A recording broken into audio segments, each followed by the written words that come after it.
Suddenly, Si-Chen opens his eyes and finds himself in a hospital bed. He's confused to see people walking around outside, and a world that isn't on fire. Looking at a calendar, he realizes he has returned 10 years into the past to his university days. The date is May 16th, 2015-7. This is exactly 3 years before the first Demon King, Wrath, is supposed to appear and open the gates of hell. A system message appears in his vision, stating that the fusion for power called gluttony is complete. Si-Chen realizes this is his one chance to change the future. He checks his status window and sees that, even though he is level 1, all his stats are at 100. In his previous life, he was at the very bottom of the food chain at the National University for Awakened Powers, a school that only takes students with potential. He spent 4 years being a punching bag for everyone else because he didn't awaken his powers until much later. A new screen pops up showing the Lightning Assassin, class, which was his title in the future. He can feel a familiar power flowing through him, and realizes he might have inherited his future abilities or awakened much earlier than before. He decides to test his strength, but he's interrupted when his roommate, Ma Long, bursts into the room. Ma Long is an E-rank flower chanter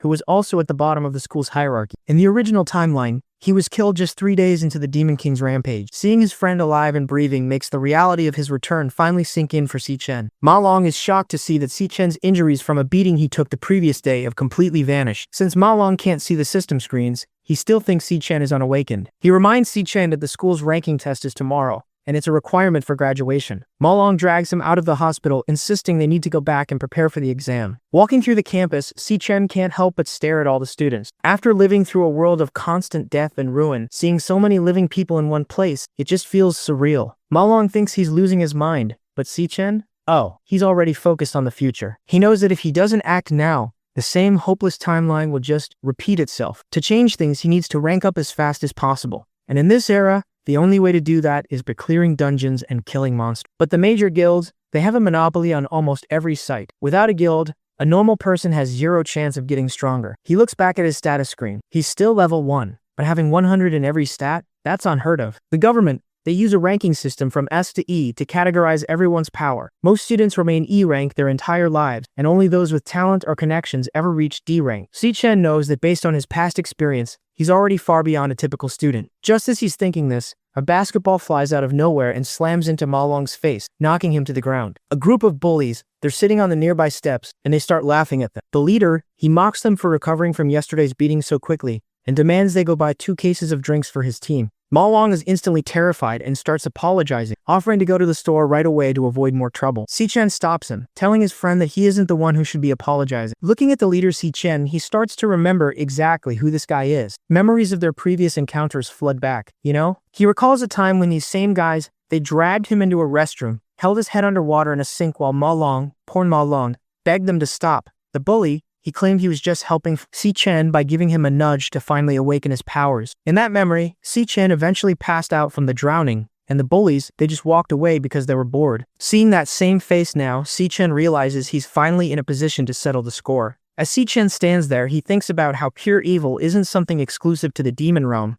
It's just as common in the human world. He realizes that while the monsters are a threat, people like this, they can be just as rotten. Gongchen continues to act like he owns the campus, laughing and telling his group to keep playing with the 2 of them. Ma Long, he's ready to cave in and go buy the drinks just to end the confrontation, but Si-Chen, he stands his ground. He tells Ma Long that it's not his fault and that the ones who should be apologizing are the bullies standing in front of them. This immediately kills the laughter, you know? Don Cheng turns around, clearly offended that his usual punching bag is talking back. Ma Long, he's losing his mind with fear, but Si-Chen, he remains calm. He knows this guy's deal. Gongchen is an E-rank flower warrior who only gets away with bullying because his older brother is the student council president and the strongest student in school. In reality, Gongchen's own powers are mediocre at best. Around them, other students start to gather, mocking Si-Chen for being useless and unawakened, expecting him to get sent back to the hospital after 1 hit. Gongchen loses his patience and activates his ability, causing his arms to transform into heavy, glowing, stone-like constructs. He cracks his knuckles and asks Si-Chen what he just said, but Si-Chen doesn't back down. He looks the bully right in the eye and tells him to leave them alone from now on. Infuriated, Gongchen swings a massive, powered-up punch, intending to teach Si-Chen another lesson. The impact creates a massive shockwave, but the result isn't what anyone expected. Si-Chen blocks the heavy blow with one arm as if it were nothing. Gong-Cheng recoils in pain, clutching his own arm, while the surrounding students stand there in total shock. They can't understand how the weakest guy in school just neutralized a powered attack from an awakened student with zero effort. Gong-Cheng hits the pavement hard, coughing up blood and struggling to catch his breath. He can't wrap his head around what just happened, so he tries to convince himself that he was just caught off guard by a sneak attack. He refuses to admit that he was simply overpowered. Meanwhile, the surrounding students, they're completely baffled, just staring at the visible lightning radiating from the guy they used to call a weakling. Frustrated and humiliated, Gong-Cheng starts screaming at his friends. He demands to know why they're just standing there watching instead of jumping in to help him. He wants them to back him up and put an end to this, but his crew is too paralyzed by what they just witnessed to move a muscle. They've never seen Si-Chen act like this, and the sheer pressure coming off him is enough to keep everyone in place. Gong-Chen loses his mind and charges at Si-Chen, screaming that he's gonna kill him. Si-Chen doesn't even flinch. He catches the bully's massive fist with one hand and tells him that he's pathetic. With a single lightning-infused punch, Si-Chen sends Gong-Chen flying across the area. The impact is so hard, it leaves Gong-Chen unconscious and bleeding against a concrete wall. Everyone watching is paralyzed with fear, especially Ma Long, who can't believe how strong his friend has become. Si-Chen takes a moment to check his system and reaches a few conclusions. He can still use his Lightning Assassin class, and even at level 1, his base stats are high enough to easily overpower an E-rank student. However, he notices a problem. Despite winning the fight, his stats haven't increased at all. He wonders if simply knocking out a human isn't enough to trigger a level up. He starts walking toward the unconscious Gong-Cheng, charging lightning in his palm. Ma Long is terrified, screaming for him to stop, asking, "What in the world are you doing?" Si-Chen, though, he just ignores him, focusing entirely on discovering different ways to gain experience in this world. Just as Si-Chen is about to continue his assault, Ling Yu, the student council vice president, intervenes. She reminds him that they are still on school grounds, and suggests that Gong-Cheng has already received enough punishment. Si-Chen drops the bully, noting that the student council is very quick to defend their own. He knows that if he doesn't seriously intimidate people like this, they will just keep bothering him in the future. As he walks away with Ma Long, the rest of the students are left in a state of shock, realizing that the school's biggest losers are no longer easy targets. Ling Yu watches them go, seemingly interested in Si-Chen's sudden display of power. Back at the men's dormitory, Ma Long is frantically trying to convince their roommates that Si-Chen has finally awakened. He tells them that Si-Chen is an overpowered lightning assassin who completely destroyed Gong-Cheng. His roommates, Shang Zuo and Shan Yu, aren't buying it. Shang Zuo is an E-rank flame mage who considers himself the top dog of the dorm because he's the only one with a combat class. He mocks the idea of an awakened person needing to go for a run, claiming Ma Long must have taken a bad hit to the head. He's convinced that a loser like Si-Chen could never be a lightning assassin, and believes tomorrow's final rank evaluation will prove him right. Meanwhile, at an E-rank training den, the student council president, Gong Ting, finishes his workout. He is met by his brother, Gong-Cheng, who's now covered in bandages and just crying for help. Gong-Cheng claims that Si-Chen humiliated him in front of everyone and showed no respect for his brother's position. Gong Ting calmly tells him that he will take care of the situation. Later, while having a lavish dinner with Ling Yu, they discuss the academy's power structure. Ling Yu mentions that there are fewer than 10 D-rank students in the entire school, and that Gong Ting has already recruited all of them. She notes that ordinary students have zero chance of getting stronger because they don't have access to monster dungeons like the student council does. While the elites are busy having dinner, Si-Chen is out in the middle of a rainstorm. He's running 20 kilometers while carrying a 100 kilohertz load. He knows that even with his special system, basic physical training is the only way to build a foundation solid enough to handle high-level powers. He isn't worried about the opinions of his roommates or the threats from the student council. His only focus is pushing his body to the absolute limit to prepare for the ranking test and the chaos that is scheduled to begin in 3 years. An awakener's potential is directly linked to their physical strength. Si-Chen knows that only a powerful body can handle the true limits of a high-level class, so he pushes through his training in the pouring rain. Even with his current power, it isn't enough. In the year 2160, the Demon King Wrath is destined to emerge and slaughter millions, This is the monster that threw open the gates of hell and allowed the other Demon Kings to invade. Most importantly, Wrath is the one who killed Si-Chen's little sister. He remembers her dying in his arms as the world burned. He has 3 years before that descent, and he has to grow faster than the monster does. While he's out training, his phone rings. It's an incoming call from his sister, Si-Yoon. Hearing her voice for the first time in years feels like a miracle. She's upbeat, talking about a competition she's in, and how they can finally pay off the back rent if she wins. Si-Chen can barely speak. Overcome with the emotion of hearing her alive and well, he realizes that everything has truly begun anew, and he vows to protect her this time. He finishes his laps and returns to the dormitory. It's been 8 hours since he arrived in the past, and he's finally starting to adjust. After a shower, he considers his most pressing issue. To level up, he needs to enter a demon den, but the major guilds have a complete monopoly over them. Without being part of the elite, there's no way to find monsters to kill. As he lays in bed, his thoughts drift back to the power of gluttony. Just as he starts to drift off, a system window appears, initializing a process. Suddenly, his consciousness is pulled into a void. He wakes up standing in a sea of red water, staring at a massive, dark tower stretching into a purple sky. He was just in his bed a second ago, and now he's in a place he's never seen before. Si-Chen stands in a strange world of red water, staring up at a massive dark tower. He realizes he's somehow inside a monster dungeon. Suddenly, several E-rank monsters called Gravebounds emerge from the water. Even though he's confused, he doesn't waste any time. He switches to his Lightning Assassin class and starts clearing them out. He notices that killing these monsters actually grants him experience points and loot, something he couldn't get from fighting the bullies at school. Dealing with these weak monsters is a walk in the park for him. Within a few moments, he hits level 2 and then level 3. His status window shows that every stat has increased by 5 points. This is exactly what he needed, a private place to train where the guilds can't stop him. However, a new system message pops up over a dead monster labeled Devourer. He decides to test it out. As he activates the skill, the monster's corpse is absorbed into a glowing light and transforms into a card.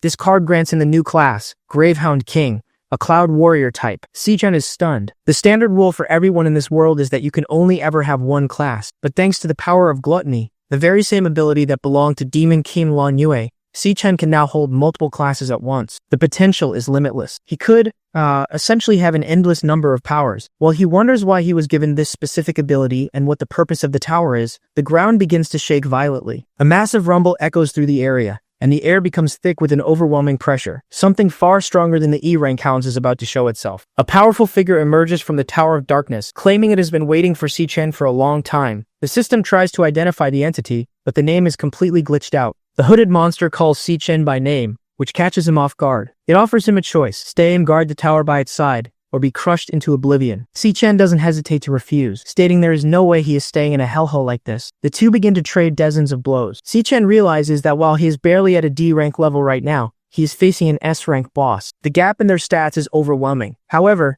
he notices that the monster is intentionally avoiding his vital spots. It's clearly trying to make him submit rather than killing him outright. Even under this intense pressure, Si-Chen remains calm and analyzes the monster's movements. He discovers a pattern, a 0.4 second wind-up before each swing, and a 0.2 second recovery window afterward. He decides to gamble everything on that tiny opening. Using his electro blade, he times a strike perfectly during the monster's recovery, successfully triggering a paralysis effect. It's only enough to hold the boss for a few seconds, but that's all he needs. He activates Godspeed, boosting his movement tenfold, and bolts toward a light source he spotted earlier. He thinks he's found the exit, but as he reaches for it, the light vanishes. The monster appears behind him, revealing that the light was just an after image it left behind. It tells him that the exit he's looking for doesn't exist, because this isn't actually a monster dungeon. The boss is impressed that Si-Chen can find a flaw in its technique and stay so composed while facing certain death. It then sheds its hood and reveals its true form, an S-rank star warrior, known as an abyssal fiend. Si-Chen is frozen in shock. This is the exact same form he saw on the Demon King Lan Yue in his previous life. The creature looks at him and calls him the one who will bring hope. The morning sun pours into the dorm room as a voice yells for everyone to wake up. Si-Chen jolts awake in his bunk, feeling the physical shift in his own body. He realizes that the entire encounter with the abyssal fiend wasn't just a dream. He has actually reached level 10 and acquired a legendary class. More importantly, he now holds the key to the Tower of Darkness. He knows that today is the day of the ranking evaluation, and he's no longer the same weak student who used to get bullied. As he gets out of bed, he prepares himself for the test that will officially reveal his new strength to the entire academy. Krang Di finishes his thought by leaning right into Si-Chen's face, telling him that all he smells is a loser outcast who won't ever amount to anything. He is trying to use his status as a D-ranker to make Si-Chen feel small before the evaluation even starts. Even with the officer breathing down his neck and insulting him, Si-Chen doesn't move or show any signs of being bothered. He just stays quiet, letting the bully think he still has the look away, maintaining a cold, steady gaze that suggests he's seen far worse than a schoolyard bully. Si-Chen wakes up back in his dorm room, confused about whether his battle in the tower was real. He checks his body and finds that all his wounds have completely vanished. When he pulls up his system, he sees he's actually level 10 now, with all his stats boosted to 150. He even has the loot and the Abyssal Fiend card in his inventory, proving he didn't just dream the whole thing. He wonders what kind of rank these new stats would give him in the real world. His roommate, Shang Zuo, comes over to act like a big shot. He heard the rumors about Si-Chen's supposed strength and warns him not to try and take his spot as the top dog of the dorm. Shangzhuer explains that while they are all E ranks, there are 3 tiers within every rank. He claims to be a mid-tier E rank, how E rank will fully control the dorm and sit with higher-ups in the dark, and see why brains make you laugh at his mask, making him far superior to low-tier losers like Si Chen and Ma Long. He is convinced that today's test will prove he is the only one in the room getting stronger. As they head to the ranking ceremony, Ma Long tells Si Chen to go for a D rank to shut everyone up. When they arrive at the ceremony grounds, they run into Gong Cheng's minions. The roommates expect another confrontation, but as soon as the bullies see Si Chen, they freeze in terror. Instead of attacking, they bow deeply and address him as Sir, showing they are still traumatized from their last encounter. This leaves Shangzhu and the others wondering if Ma Long was actually telling the truth about Si Chen's power. A student council officer named Chen Di approaches to talk trash. He mentions that Si Chen is the one who messed with the president's brother. He leans in close, claiming he can smell a person's strength, and tells Si Chen that he only smells like a loser who will never amount to anything. Si Chen doesn't flinch and simply asks if the guy is a dog. Just before Qiang Di can lose his temper, the student council president, Gong Ting, steps in. He tells his officer to stand down, admitting that his younger brother was at fault and deserved what happened. The ranking assessment finally begins. The head scientist explains that students will enter an artificial dungeon to unleash their energy against a magical core. This core measures their current output and sends the data to a public screen. Shangzhu is called up first. He enters the portal and blasts the core with his flame magic. The machine processes his power and confirms he is still a mid-tier E rank. The crowd waits for the most important part of the data, the potential stat. This measures the highest rank an awakener can possibly achieve in the future. Shangzhu's potential is revealed to be C rank, which is high enough to get special attention from the government. Despite the good potential score, Shangzhu was visibly frustrated that his actual rank didn't improve to D rank after 2 years of training. Ma Long tries to comfort him, pointing out that most of them will likely score even worse. Shangzhu and Ma Long both receive E rank low-tier results with C rank potential. Ma Long tries to look on the bright side, telling a depressed Shangzhu that D-rank students are rare and there might not even be many new ones this year. However, the mood shifts as more talented students begin to step up. Shangzhu eventually exits the portal, boasting a D-rank low-tier result and an impressive A-rank potential, proving he is more than just a loudmouth. The atmosphere reaches a fever pitch when the student council president, Gong Ting, is called to the stage. As the heir to the Imperial Guild and the top student in the school's history, everyone is eager to see his limit. Inside the artificial dungeon, Gong Ting prepares to strike the core. He deliberately decides to suppress his power. He's planning to save his true reveal for the graduation exams, to make a bigger impact. But despite holding back, his results are historic. The display shows he is a D-rank high tier with S-rank potential. The crowd, it erupts in cheers, and the scientists immediately decide to report these results to the higher-ups, because an S-rank potential, that's considered a national treasure. Watching from a private balcony, Headmaster Yuan Long asks Ling Yu if she came specifically to see the president's record-breaking performance. She just smiles and admits she's actually more interested in the results of a different student. Right as the excitement from the president's turn begins to settle, the announcer calls the next name on the list. Si Chen steps forward, looking completely calm as his name echoes through the stadium. Qiang Di, he mocks the group, calling them, a dorm full of E-rank losers who will just humiliate themselves at the graduation exam. Ma Long shouts back, telling the officer to wait, cause Si Chen, he'll make him eat his words. Si Chen enters the assessment portal while the roommates and student council members watch. Inside the chamber, Si Chen, he faces the magical core, a biological device used to measure energy. Joining a top guild, like the Imperial Guild, is the only way to have a successful future, and the upcoming graduation combat exam, that's the best place to prove one's worth. The exam uses 10-man teams, and the winning team, they get recruited by the Imperial Guild immediately. Qiang Di introduces a new D-rank member to Gong Ting, completing their elite 10-person squad. They're confident they have the strongest team, while Si Chen's group, it's viewed as the weakest. Outside, everyone waits for Si Chen's results. As time passes with no data, students start to leave, assuming he's too weak to even register a rank. Gong Ting prepares to head out as well, but then, the screen begins to flicker. Suddenly, it displays a D-rank, high-tier result. Ma Long, he celebrates wildly, while Gong Ting and his officers look on in disbelief. Inside, the system alerts Si Chen of an abnormality. He realizes his level 10 base stats are already equal to a high-tier D-rank, without using a class. He decides to switch to his weakest class, the Gravehound King, just to see what happens. The screen outside updates again, jumping to C-rank mid-tier. The crowd, they go into a frenzy, unable to understand how his rank is rising. Gong Ting, he's confused, and the scientists, they assume the machine's having a system error. Si Chen, he decides to test his full power, and he switches to the Abyssal Fiend class. This causes the core to react violently, sending a massive purple vortex into the sky above the university. Everyone looks up in terror at the phenomenon. The screen starts flashing warnings because the potential rank it exceeds the system's maximum bounds. Seconds later, the magical core explodes, sending a shockwave right through the stadium. The scientists they rush inside to find the core is shriveled up and, well, died. Si-Chen stands there, realizing he pushed the device too far. However, he uses his gluttony power to devour the remains of the core. He successfully acquires an A-rank skill called Delicate Magical Core, which allows him to see the ranks and threat levels of everyone within 100 meters. He tests it immediately and sees that Gong Ting is actually a C-rank high tier who has been hiding his true strength. The scientists announce that the day's testing is suspended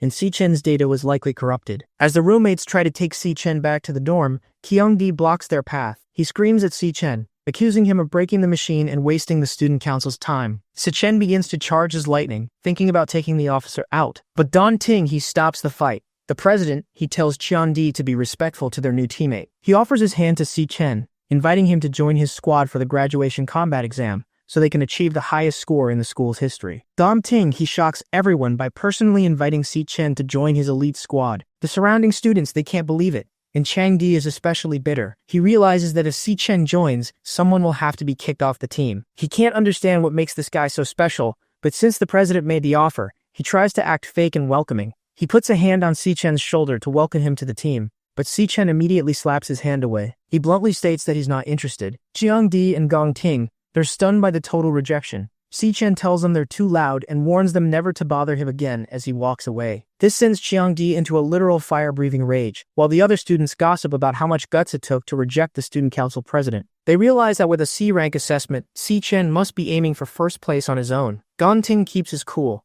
telling his team that it isn't a problem and that Si-Chen clearly has his own plans. Watching from the balcony, the headmaster is disappointed that the two didn't team up to set a new school record. Ling Yu, however, finds it much more interesting. She views the rejection as a declaration of war, noting that while Gong Ting was born with a silver spoon, he's definitely not a pushover. Back on the field, Gong Ting wonders if the assessment results were actually accurate. He vows that no matter what, he won't let anyone take the top spot from him. Chang-di tries to suck up to him, offering to teach Si-Chen a lesson, but Gong Ting shuts him down, acting like he's above being petty. Gong Ting tells the team to go to karaoke without him, but as he leaves, he tells Chang-di that whatever he decides to do has nothing to do with him. Chang-di catches the hint. The president is giving him a silent green light to attack. 10 minutes later, Chang-di's goons report that Si-Chen has left the campus to go home without even eating. Chang-di thinks the timing is perfect because off-campus anything goes. As Si-Chen walks through the city, he thinks back to the ruined future. In his past life, a top guild encountered a monster in the Holy Land that was stronger than anything they had ever seen. Wrath. The guild was completely wiped out, and Wrath descended to destroy the human world. To prevent this, Si-Chen needs to find that dungeon as soon as possible, but he needs a massive amount of money to start his plan. He heads to the Mithril Monster Exchange, the nation's largest resource hub. He approaches the counter and drops several monster fangs. The male clerk is dismissive, wondering how a student got these and calling them junk once he realizes they are E-rank Gravehelm fangs. He's more interested in VIP clients and hands the trash order off to a newbie clerk named Miss Lee. Si-Chen receives 18,000 for the fangs, which is enough to cover his rent for now. But then, he reaches into his inventory and pulls out a massive, glowing greatsword. He asks for an appraisal, and Miss Lee is completely stunned by the quality, guessing it's at least a B-rank or maybe even an A-rank weapon. The arrogant male clerk laughs at her, claiming A-rank gear is worth millions and that a broke student couldn't possibly have anything that valuable. Suddenly, a well-dressed man enters and corrects him. He explains that the gear isn't A-rank. It's an S-rank piece of equipment from the Abyssal Lands. The clerk's jaw drops in horror as the man approaches Si-Chen. He shakes his hand, stating they are honored by his patronage, and personally invites him to the VIP lounge. Si-Chen smiles, knowing his plan worked. He recognizes the man as King Zi, the leader of the Mithril Guild. Once they are seated in the lounge with the sword resting on the table, Qingji asks how much he intends to sell it for. The young man plainly asks for 1 million. Qingji is surprised. He explains that even A-rank weapons sell for millions, and this S-rank sword could easily fetch tens of millions on the open market. The young man clarifies that he doesn't want to sell it. He wants to use the S-rank weapon as collateral for a 1 million loan, promising to pay it back in exactly 1 month. Qingzi realizes the student has no intention of losing the sword and plans to use it for himself later. He wonders if the boy is a rich runaway or a hidden prodigy, but knows he isn't an ordinary student. The young man adds that he will repay the principal in a month and include a 10% interest payment the month after. Qingji asks the appraiser to step outside. He tells the young man that he knows he attends the National Awakener University, and their senior graduation exam is exactly 1 month away. The prize money for first place is exactly 1 million, which perfectly matches the loan repayment amount and date. Qingji guesses the young man is completely confident he will win first place. He also deduces that since the boy can't just wait a month for the prize money, He must be in desperate need of cash right now to risk putting up an S-rank item as collateral. Seeing an opportunity, King Ji makes a counteroffer. He offers to loan him 1.5 million in cash on the spot with 0 interest for 1 month. He extends his hand, asking the young man to consider this the start of a friendship between them. He promises to keep their discussions strictly confidential and asks that the young man bring any future trading needs to his exchange facility first. The young man is impressed that Qingzi figured out his exact situation with just a few details. Instead of taking advantage of his desperate need for cash, Qingzi offered better terms just to build a long-term partnership. It makes complete sense to him why Qingji eventually turns the Mithril Exchange into the world's premier exchange facility in the future. They shake hands to seal the deal. The young man knows that to eliminate Wrath, he can't rely solely on his own strength. He needs to start making trustworthy allies. The magic contract is completed, and 1.5 million is transferred into his account. King Ji asks what he plans to use for his upcoming graduation exam now that he used his weapon as collateral. He offers to lend him some high-rank equipment from the shop. The young man says there is no need. He reaches out and summons another identical S-rank greatsword. King Ji and his staff are completely speechless. Leaving the shop, he takes a taxi to the long-distance bus terminal. While waiting, he thinks back to his past life. His family struggled financially, and since he hadn't awakened after graduation, no guild would accept him. They barely scraped by on odd jobs to make rent. His younger sister, Si-Yun, even tore up her acceptance letter to her dream art school, just to avoid adding to their financial burden and to stay close to him. His thoughts are interrupted when Si-Young calls out to him, asking for help with her luggage. He stares at her, realizing it has been 7 years since he last saw her. He rushes over and wraps her in a tight hug. She complains that he is choking her and asks if he's acting weird because a girl rejected him. He takes her bag, and they start walking home as she talks about her bus ride. Looking at her, he silently vows that he won't let her suffer anymore this time around. Meanwhile, in an alleyway along their route, a group of armed thugs is lying in wait. Their leader, wearing a floral shirt and smoking a cigarette, confirms this is the path Si-Chan takes to get home. He orders his men to hide and jump him the moment he shows up, wanting to teach Si-Chan what happens when you mess with him. Their leader, a D-rank cloud assassin named Qiang-Di, holds a grudge. The young man previously told them to stop bothering him, and Qiang-Di wants to cripple him so he misses graduation. Unaware of the ambush, Si-Yu notices her brother acting weird and tries to cheer him up. They enter the alley, and the thugs prepare to jump them. The young man catches their scent immediately. He pulls out a pair of wireless earbuds, places them in Si-Yun's ears, and plays her favorite song, telling her it will help her understand his mental state. As she closes her eyes to the music, he steps forward, his eyes glowing. In his past life, he lost his last family member in the year 2160 and wasn't reborn until 2167. This is his first time seeing his sister in 7 years, and he is furious these thugs are ruining the moment. Lightning crackles around him as he launches forward. He smashes the first thug's face into a wall and snaps another's arm with a single punch. The thugs panic at his overwhelming strength. Qiang-Di screams that he's the strongest cloud assassin and lunges with his knife. The young man effortlessly dodges the blade and drives a lightning-laced punch straight into Qiang-Di's face. The leader is sent flying, crashing hard against the pavement. Standing over the bloody assassin, the young man glares down and asks what part of "never bother me again" he didn't understand. Looking down at the bleeding assassin, the young man reminds him that he clearly told them never to bother him again. He asks what part of that he didn't understand. Lying on the ground with broken ribs and numb legs, Qiang-Di finally realizes the student's rank assessment was real, and he's definitely not a D rank. Terrified and crying, he stammers a weak apology. The young man instantly grabs him by the collar and presses a knife against his throat, telling him to shut up. He threatens to kill him right there if he makes a single sound. Looking into his glowing red eyes, Qiang-Di knows he isn't bluffing. He feels the intense killing intent radiating from him, and wonders what kind of hell a simple student must have gone through to have an aura of pure death like that. The young man tells him to listen closely to his next words. He doesn't care if they all rot, but they are to never bother him again. He then warns them that if they ever try to harm his sister, or even appear in front of her, he will permanently make each of them disappear without a second thought. Pressing the blade just enough to draw a bit of blood, he asks if Qiang-Di understands. The terrified leader quickly nods. Satisfied, the young man drops the knife and walks away, leaving the thugs beaten in the alley as his sister's song continues playing. As Si-Yun listens to the song, tears start falling down her face. The lyrics are incredibly sad and lonely. She wonders what her brother has been through to relate to something like this, feeling like he has lived through a lot even though they've only been apart for a few days. She thinks about how she's always been by his side and wipes her tears, telling him he's taking his lonely joke a little too far. He suddenly hands her a red box. Inside is a golden pen. She immediately recognizes it as the latest magic holographic pen from Dragco, an item that costs over 10 grand. Completely shocked, she asks where he got the money for it. Watching her, he thinks back to his past life where he failed to protect her in her dreams. He silently vows to protect everything about her this time around. Si-Yu nervously suggests returning the pen, claiming it's way too expensive and that she doesn't even like it that much. But she chests it out anyway, drawing a glowing pink fish in the empty air. She is amazed that it actually works. He just smiles and tells her she can use it as long as she likes it. Later, they sit at home eating bowls of noodles. He praises her cooking, but Siyun brings up their living situation. She scolds him for throwing money away on a pen when they still need to pay rent. He casually replies that he already paid this year's rent in full. Siyun is stunned. He quickly makes up an excuse, saying he started a small business with a friend and made some good money. Siyun knows he's a terrible liar. She realizes he is being highly suspicious and is definitely keeping secrets from her now. But as she looks over at him, she sees his bright, genuine smile. She realizes it has been ages since she saw him look that happy. At a large aquarium, the university's director of career services, Gong Swan, talks to a student named Gong Ting. Gong Swan confirms that Si Chen is officially a C rank and is the only student in the school ranked higher than Gong Ting. He warns Gong Ting that his father invited the vice chairman of the alliance to watch the graduation exam, so he can't let anyone steal the spotlight. If things go wrong, Gong Swan suggests having Si Chen fill a vacancy on Gong Ting's team. Gong Ting refuses, calling Si Chen a deadbeat. Gong Swan points out that Si Chen recently beat Kang Di so badly that over 60% of his body was fractured and won't heal in time for the exam. Gong Ting still doesn't care. He believes Si Chen already showed his full abilities during the ranking assessment. He vows to show everyone who the strongest really is during the combat exam. At 11 p.m. in the men's dormitory, Si Chen takes a shower after finishing a 100-kilometer weighted run. With his money issues solved,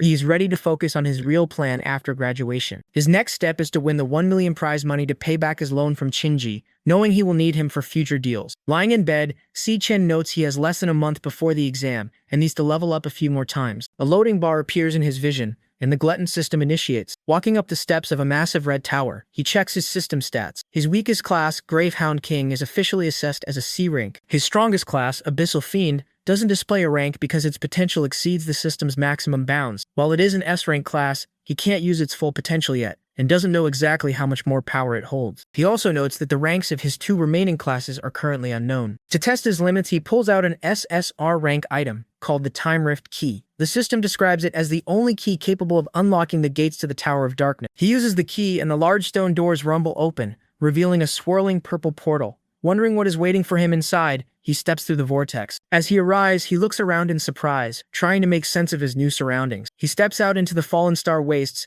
and immediately drops to his knees. The surface gravity here is insanely high, roughly 10 times normal. The door behind him vanishes. To reopen it, he figures he has to kill the floor's boss. Right now, he can only use about 30% of his strength in this environment. A B-rank monster called the Phantom Lion appears. He quickly switches to his Lightning Assassin class and summons an electric blade. When the lion lunges, he tries to counter with a vital hit to paralyze it, but his attack misses completely. The extreme gravity makes his body feel incredibly heavy, severely impacting his speed and precision. The assassin class is virtually useless here. The lion easily tackles him to the ground. Realizing he needs a different approach to deal with the monster's strength, he switches classes again, this time to the Purgatory Rakshasa. As a warrior class, it gives him massive bonuses to his strength and stamina. Using his new stats, he effortlessly punches the lion off of him. He then activates his gravity manipulation skill, stacking gravity on his fist to the absolute max to increase his downward impact force. His power surges as the gravity multiplier climbs rapidly to 200, 400, and then 600%. With gravity stacked to 600%, his punch is amplified 60 times. He slams the Phantom Lion into the ground,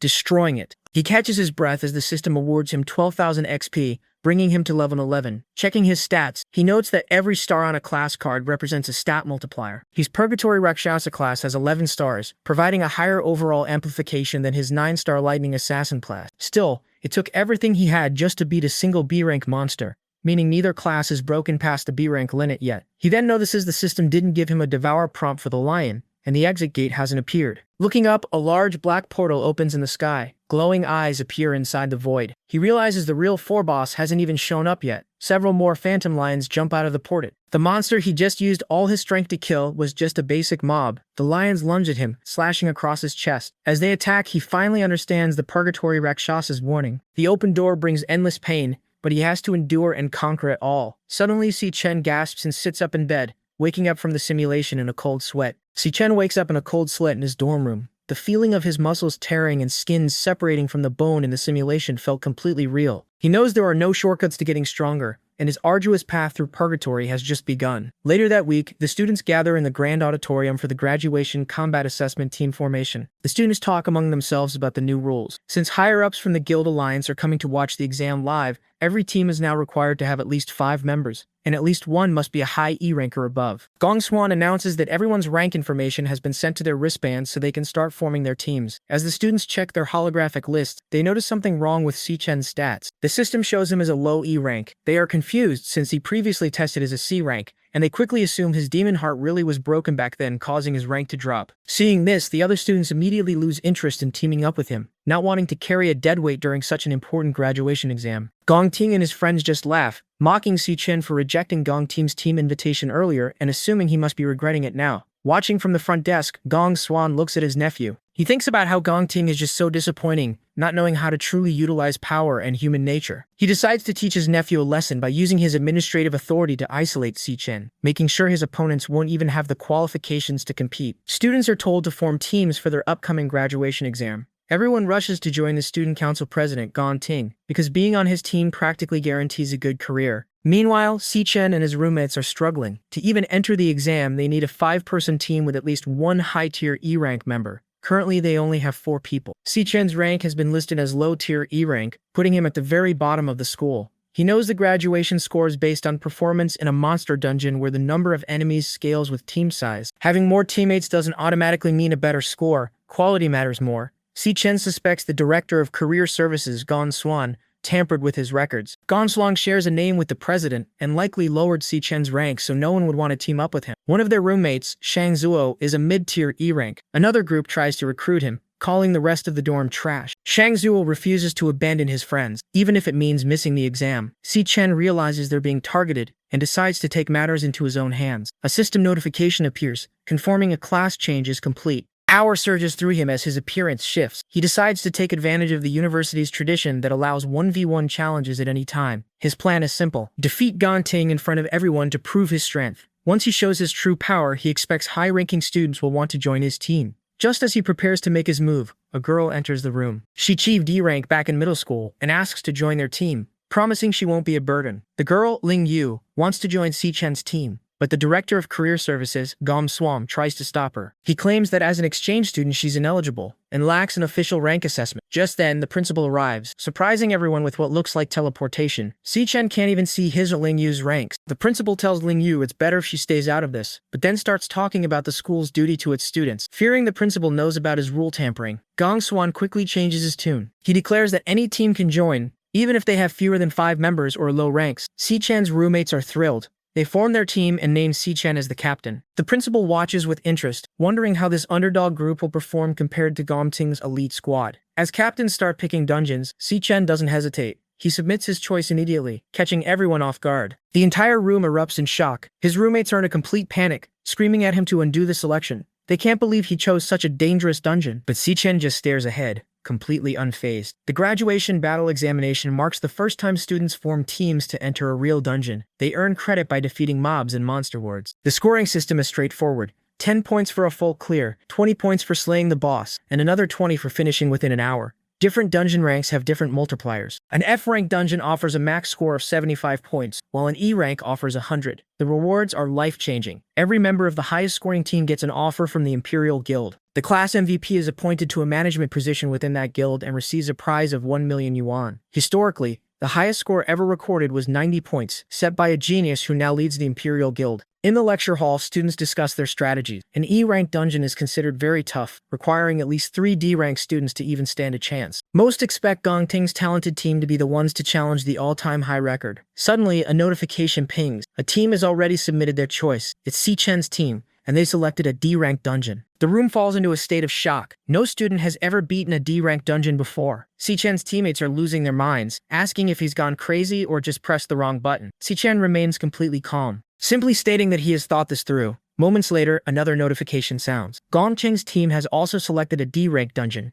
deciding to match the challenge. The other students start whispering and laughing at Si Chen. They assume his team is just acting tough for attention because they're likely to finish in last place anyway. They predict the team will fall apart before the exam even starts. Si Chen's friend with the glasses is terrified but notices a powerful aura coming from Si Chen. He realizes Si Chen is no longer the person who used to lean on him for everything. Despite his fear, the friend hits the confirm button, promising to stick with Si Chen until the very end. The final teammate is frustrated and calls the situation psychotic, but he eventually gives in. He figures they are graduating soon anyway, so they might as well go all out. With everyone's confirmation, Si-Chen's team is officially locked into the D-rank dungeon. Si-Chen and his 3 roommates have officially formed their team, but the tension in the room is high. He apologizes to his friends for his reckless choice, admitting he picked the D-rank dungeon specifically to aim for the MVP title. The stakes are huge, because the class MVP gets a direct management position in the Imperial Guild and a 1 million yuan prize. Dan Ting is visibly rattled by the move, something Ling Yu knows has never happened before. The principal and Ling Yu discuss the extreme risk. While the D-rank dungeon offers a massive score multiplier, the difficulty is several times higher than what students usually handle. Ling Yu points out that even a C-rank awakener would find it impossible to solo. With only a month left, most teams are staying in the combat simulation rooms to practice their elemental abilities against digital monsters. Si-Chen decides to ignore the simulators entirely. Instead, he forces his roommates into a brutal physical training schedule, involving dodgeball, sprints, and shuttle runs. They complain that this isn't a triathlon, but Si-Chen explains his reasoning. Simulations are just theory. In a real dungeon, fear takes over, and instincts are what matter most. He is training their endurance and reaction speed, so they can survive when their powers aren't enough. He reminds his team that nobodies, like them, don't have the status or privilege to train in real dungeons like the elite students do. The graduation exam is their only chance to break through the social barrier and surpass those born into power. He is determined to fulfill his promise to them and get them into the Imperial Guild. Staring down the path ahead, Si-Chen tells his team they will absolutely win. The live stream of the examination is about to begin. A total of 184 students are participating, divided into 28 teams. The vast majority of them chose the safest route, with 23 teams selecting the F-rank dungeon. 3 teams decided on the E-rank dungeon, and only 2 teams were bold enough to pick the D-rank dungeon. Sigrid, the Secretary General of the Global Guild Federation, finds this concerning. She points out that D-rank dungeons are considered dangerous even for professional hunters and asks if the school properly warned the students. The Director of Career Services assures her that everything was explained beforehand. He mentions that most students are currently E-rank with little real-world experience, so sticking to an F-rank dungeon is usually the most sensible choice for them. Before the team can even process that they're still alive, Si-Chen moves. He doesn't give the monsters a chance to regroup for a second dive. In a literal flash of lightning, he intercepts the attackers mid-air. His roommates can barely keep track of what's happening. When the snow settles, they see 3 dead Wraithwind monkeys lying on the ground. Shang Zhu is completely stunned, realizing that Si-Chen just soloed 3 D-rank monsters in an instant. While the officials watching the livestream expect them to drop out any second, Si-Chen is already proving that he's on an entirely different level than his E-rank status suggests. Si-Chen tells his teammates that their current strength isn't enough to handle the monsters. He tells them to just focus on protecting themselves while he handles the rest. With a massive burst of lightning, he leaps into the fray. Ma Long and Sheng Yu realize that the training Si-Chen gave them earlier wasn't so they could help him fight, but simply so they could survive the encounter. Sheng Yu feels a bit frustrated. He used to be the boss of their dorm, but now he has to rely on Si-Chen just to make it to graduation. The monsters are flying monkey-like creatures with bat wings. Si-Chen moves through them like a blur, tearing them apart with yellow lightning strikes. To the onlookers, he doesn't look like a student at all. He fights like a battle-hardened warrior. Xiang Yu watches as Si-Chen leaves them further and further behind. Suddenly, another monster attacks from behind. Xiang Yu manages to block it with his glowing, heated fist. He tells Ma Long that they can't just be deadweights and rely entirely on Si-Chen. They realize this graduation assessment belongs to them as well. Xiang Yu uses a skill called Flora Chant, Vine Lock, sending out massive vines to trap a monster. The creature is too strong and breaks free instantly, but Ma Long follows up with Cloud Chant, Frost Breeze. The icy wind slows the monster down, allowing the 2 of them to finally coordinate an attack together. Ma Long and Shang Yu coordinate their powers, combining ice and plant magic into a combo skill that traps a ghost bat monkey in a frozen vine cage. They signal for Shang Zhou to finish it off. He charges forward, unleashing a nuclear mage burst flame bullet. The monster is incredibly tanky and survives the initial blast, forcing the other 2 to hold the line as they reach their absolute limits. Shang Zhou refuses to back down and pours everything into one final attack, the converged burst flame bullet. A massive explosion rocks the cave, and a system drone confirms the D-rank monster has been successfully killed. The trio collapses in exhaustion, celebrating their impossible victory. Si-Chen, who has already cleared the rest of the cave, walks over and offers them a casual good job. Watching the live feed, an examiner is left speechless, unable to comprehend how trash students with 0 experience can take down a monster of that level. In a separate room, high-ranking observers take notice. One man with purple hair watches Si-Chen intently, remarking on his excellent performance and noting that the boy looks exactly like an old acquaintance of his. The purple-haired man finally remembers Si-Chen's name, while the examiner excitedly points out that the other team in a D-rank dungeon is already halfway through. This team, led by a flame soldier named Gong Ting, is tearing through not just toadstools with professional-level coordination. Using combos like Withering Him and Astrofusion to group and weaken enemies, Gong Ting finishes them off with a searing fracture. One teammate admits that the Gong family likely rigged the exam since these are the exact monsters they train for. They confidently head toward the boss, feeling like champions. Back at Cloudwood Summit's peak, Si Chen's team reaches the top only to find the Monster Lord, a massive frost wraith ape. It's busy tearing into a smaller monster, and its red eyes immediately lock onto the intruders. The boys are terrified,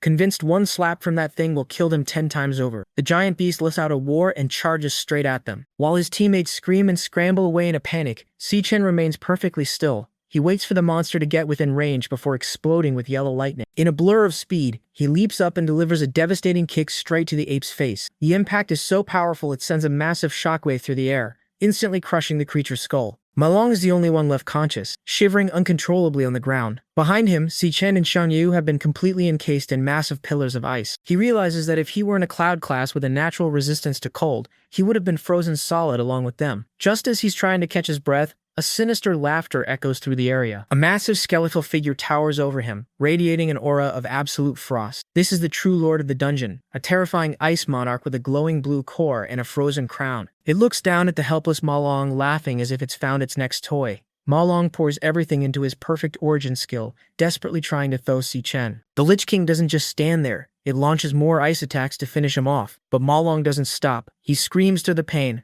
refusing to let his teammates stay frozen. His persistence finally pays off. Deep inside the ice, Si Chen's eyes snap open, burning with a fierce golden light. The massive ice pillar shatters into a million pieces as Si Chen breaks free, instantly tapping into his full power. Before the Lich King can even react, Si Chen activates his Godspeed skill. He becomes a streak of lightning, moving so fast that the world seems to stand still. The Lich King can only watch in absolute shock as Si Chen closes the distance in a fraction of a second. Ma Long is in complete shock, realizing that Si Chen isn't just a lightning elemental assassin. He watches as a skeletal mask forms over Si Chen's face, realizing he's looking at a rare dual-class awakener. Si Chen apologizes to his team for misjudging the situation and putting them in danger. A class change. Notification appears as Si Chen's energy shifts from blue to a dark purple and pink. The transformation completes, revealing his new form, the Abyssal Fiend. Now sporting horns, glowing eyes, and wielding a massive jagged energy blade, Si Chen declares he's going to finish this immediately. He swings his weapon, letting out a powerful shockwave as he prepares to end the battle. If you didn't want to be killed by the sword of Si Chen, then please subscribe to our channel for more updates.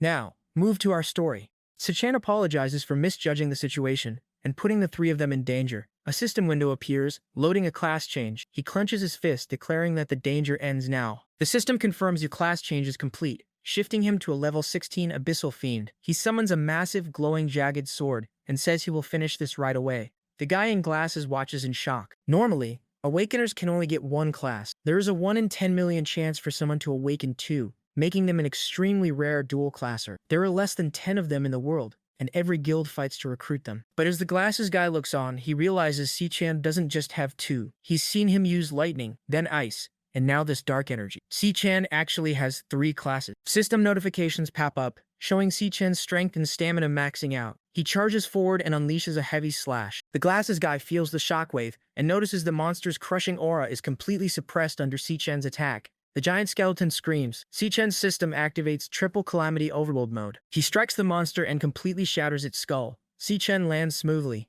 The system gives him 5,000 experience points, leveling him up to 17. The boss drops an item called Frostbone Skewers. The glasses guy walks up, saying he should have known Si Chen could easily one-shot a C-rank monster lord. Then he suddenly remembers their other 2 teammates are still frozen. He asks Si Chen if he has the energy to defrost them, but then panics and runs off to check on Shang Zhuo and Shan Yu himself. While he runs off, a Devourer notification pops up over the shattered skull. Si Chen holds his hand out toward the remains and the system begins devouring it. The devouring process finishes and the system rewards Si Chen with a new class, the Frostbound Lich King, a Cloud Mage type. He realizes this is the first time he's gained a class outside of the Dream Realm. He also remembers that his Arctic Nova attack froze their recording Robocam earlier. That means the examiners watching didn't see him use multiple classes. Figuring they still have plenty of time to get a perfect score, he's suddenly interrupted by another system prompt. His Lightning Assassin class reaches 100%, and he levels up. He gains 1 star point that can be allocated to his stats, leaving him a bit surprised. Meanwhile, Team Gonting is struggling in a high-risk D-rank dungeon called Gloombind Grotto. They are fighting a dungeon lord,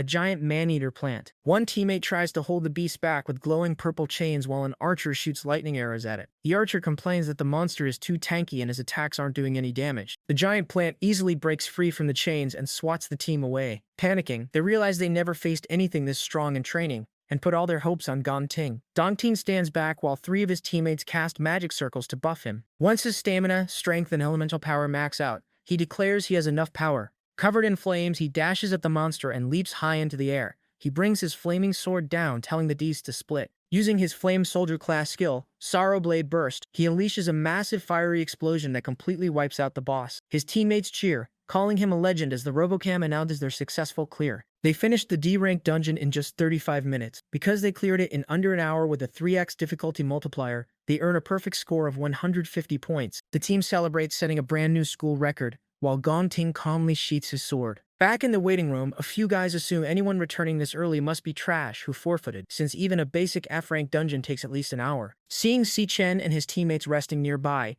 the guy with the earring walks over to mock him. He laughs, saying they chickened out and couldn't even finish the assessment. Before he can say anything else, his group calls him back because the vice chairman has arrived. The vice chairman walks into the room clapping, praising the outstanding performance he just witnessed. The earring guy and his friend stand at attention, but they are stunned when the man walks right past them and stops directly in front of Si Chen. The vice chairman calls Si Chen remarkable for clearing a D-rank Devil's Cave in just 21 minutes. He points out that even fully fledged professional guild teams would struggle to get a time like that. Hearing this, the earring guy is completely dumbfounded that Si Chen's team actually beat a D-rank, let alone so fast. Behind Si Chen, his teammates just smile confidently at the reaction. Si Chen recognizes the man as Carl Cavendish, the vice chairman of the World Guild Alliance. Since he is arguably the second most powerful person in the world, Si Chen wonders why he is here. Carl confirms Si Chen's name and notes that his trip wasn't a waste of time after all. Almost as an afterthought, Carl turns back and casually mentions that the Gon family's young master also did well leading a team to clear a D-rank. He compliments Guildmaster Gong Lin for teaching his son right. Gong Lin politely accepts the praise, but his expression looks visibly tense. Carl notes that it's getting late and he should head back. Someone nearby tells the principal he really hit the jackpot this time to find a pair of prodigies rarely seen in a millennium. The principal clears his throat and steps forward to announce the results. Since there is a tie for a perfect score, he announces that both teams are tied for the championship.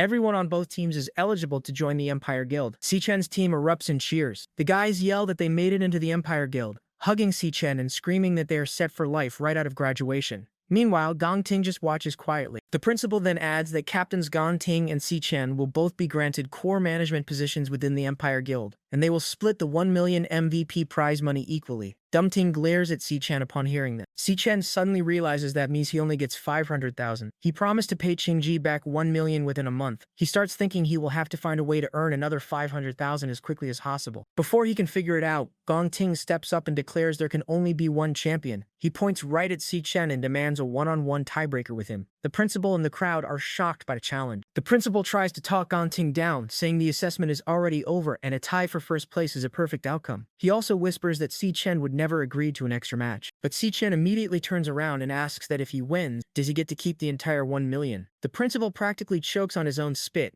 Gongting scowls and tells him if he can beat him, he can take it all. Carl Cavendish smiles, finding the situation very interesting, and noting that the performance hasn't ended just yet. The two face off, ready to fight for the top spot and the full prize. Qingzi is sitting in an opulent room, telling Si Chen he didn't expect him to completely shatter the record with a perfect score. He points out that Si Chen is all over the news, which proves his decision to loan him money was a wise one. He tells him he doesn't need to pay back the 1.5 million, calling it an angel investment. Si Chen firmly declines, saying a debt is a debt and he must repay it. Qingji looks slightly surprised but listens as Si Chen explains why he came. First, he asks for a 1-week extension on the repayment deadline. He explains that since the graduation assessment ended in a tie, he received 500,000 less than expected. He then mentions he will be having a one-on-one tiebreaker with Gongting in a week, in a wild devil's cave outside the school. Hearing this, Qingzi looks shocked. He asks if they are really going into a wild devil's cave, pointing out that neither of them has professional guild training and it's far too dangerous. Si Chen tells him not to worry. Once he wins the tiebreaker, he'll get the remaining 500,000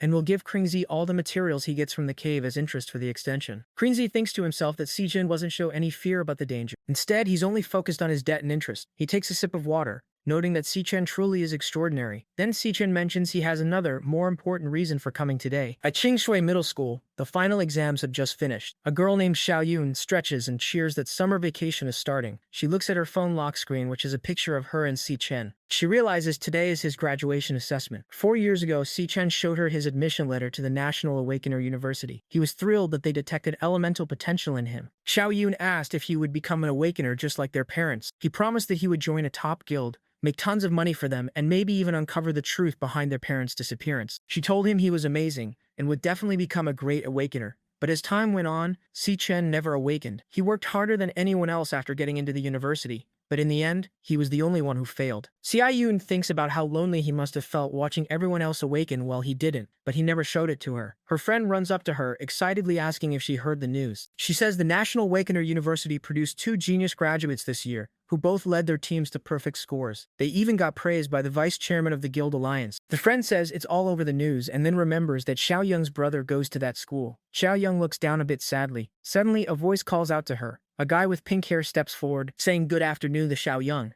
Both girls look surprised to see him. The pink-haired guy invites Xiao Yung to a private penthouse room at 8 p.m. Xiao Yun ignores him, looking annoyed, and quickly walks away with her friend. He calls out, asking why she's walking so fast. In her mind, she's just thinking about how her brother's classmates are on the news for getting perfect scores, while he couldn't even awaken. Imagining him crying alone breaks her heart, so she decides to hurry home and cook a huge feast to cheer him up. That night at their apartment, Si Chen sits down to a table completely covered in food, including a massive hot pot. He's surprised and asks how she had time to make all this. As they eat, the evening news plays on the TV in the background, reporting on the university's graduation assessment. It mentions Vice Chairman Carl Cavendish visiting the scene. Su Chen just smiles and keeps eating his food. Xiao Yun watches him sadly, assuming he's just forcing himself to act tough to hide the pain of failing his assessment. Then the news anchor reports that the assessment ended in a highly rare dual champion outcome, with 2 geniuses leading their teams to perfect scores. The broadcast shows Carl Cavendish praising the students and specifically naming one of the team leaders, student Si Chen. Xiao Yun freezes, her eyes going wide in absolute shock as she realizes her brother is the one with the perfect score. Meanwhile, in a dark room, Gong Lin stands holding a bloody whip over his son. Gong Ting is battered, shirtless, and bleeding from several fresh cuts.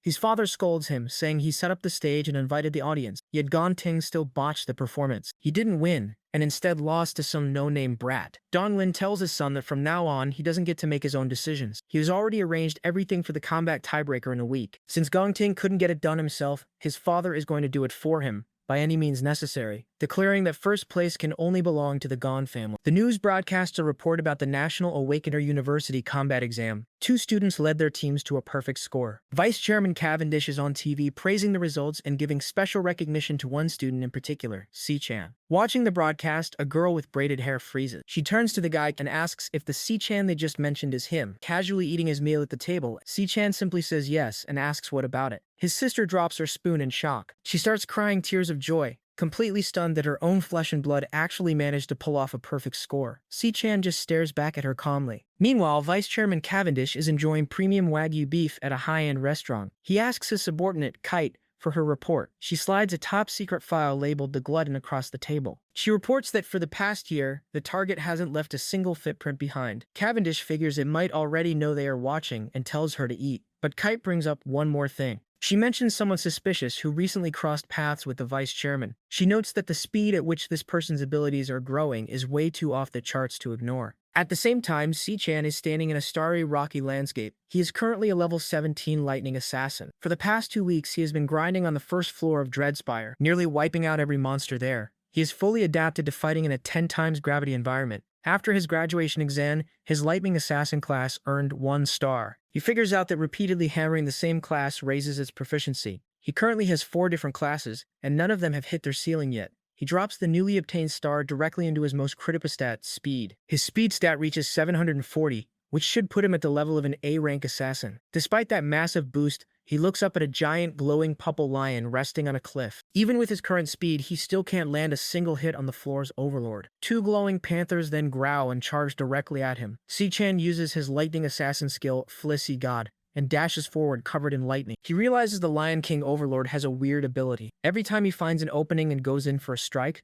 the lion blinks out of existence. It reappears next to whichever lioness is the farthest from him. They constantly shift positions, but their formation never changes. 2 lionesses always stay at close range to keep him busy, while the other 2 hang back on standby. The Lion King always stays at maximum distance. Si-chan realizes it's an overlord that lets everyone else do the dirty work. He wonders what class the Lion King is. He charges in with a lightning strike, but the panther dodges. He swings again, but the beast blinks out and pops up right beside the lion. The second he stops moving, another lioness charges in to bait him into attacking. Their coordination is perfect. One attacks, vanishes, repositions, and then another attacks. It is an endless loop meant to grind him down. Bruised and out of breath, Si-chan realizes the Lion King is literally playing with him. Suddenly, he gets an idea. He jumps high into the air to dodge a panther. He asks himself why he's even trying to beat them at their own speed game. Realizing he doesn't need to play their speed game, Si-chan decides to switch tactics. If they won't meet him head-on, he'll just tear them apart from a distance. He switches his class to his Cloud Mage form, the Frostbone King. Mages might be glass cannons up close, but at range they own the entire battlefield. He rains down a massive barrage of ice specks, covering the area. The relentless area of effect attacks leave the beast with no room to dodge, forcing them right into his kill zone. Once they are grouped up, he drops a Frost-Blessed bomb. The massive icy explosion leaves them with no corner to hide in, freezing the Lion King and its minions completely solid. With his targets immobilized, Si-chan switches classes one more time to his Stellar Warrior form. He activates Triple Cataclysm in Crushing mode,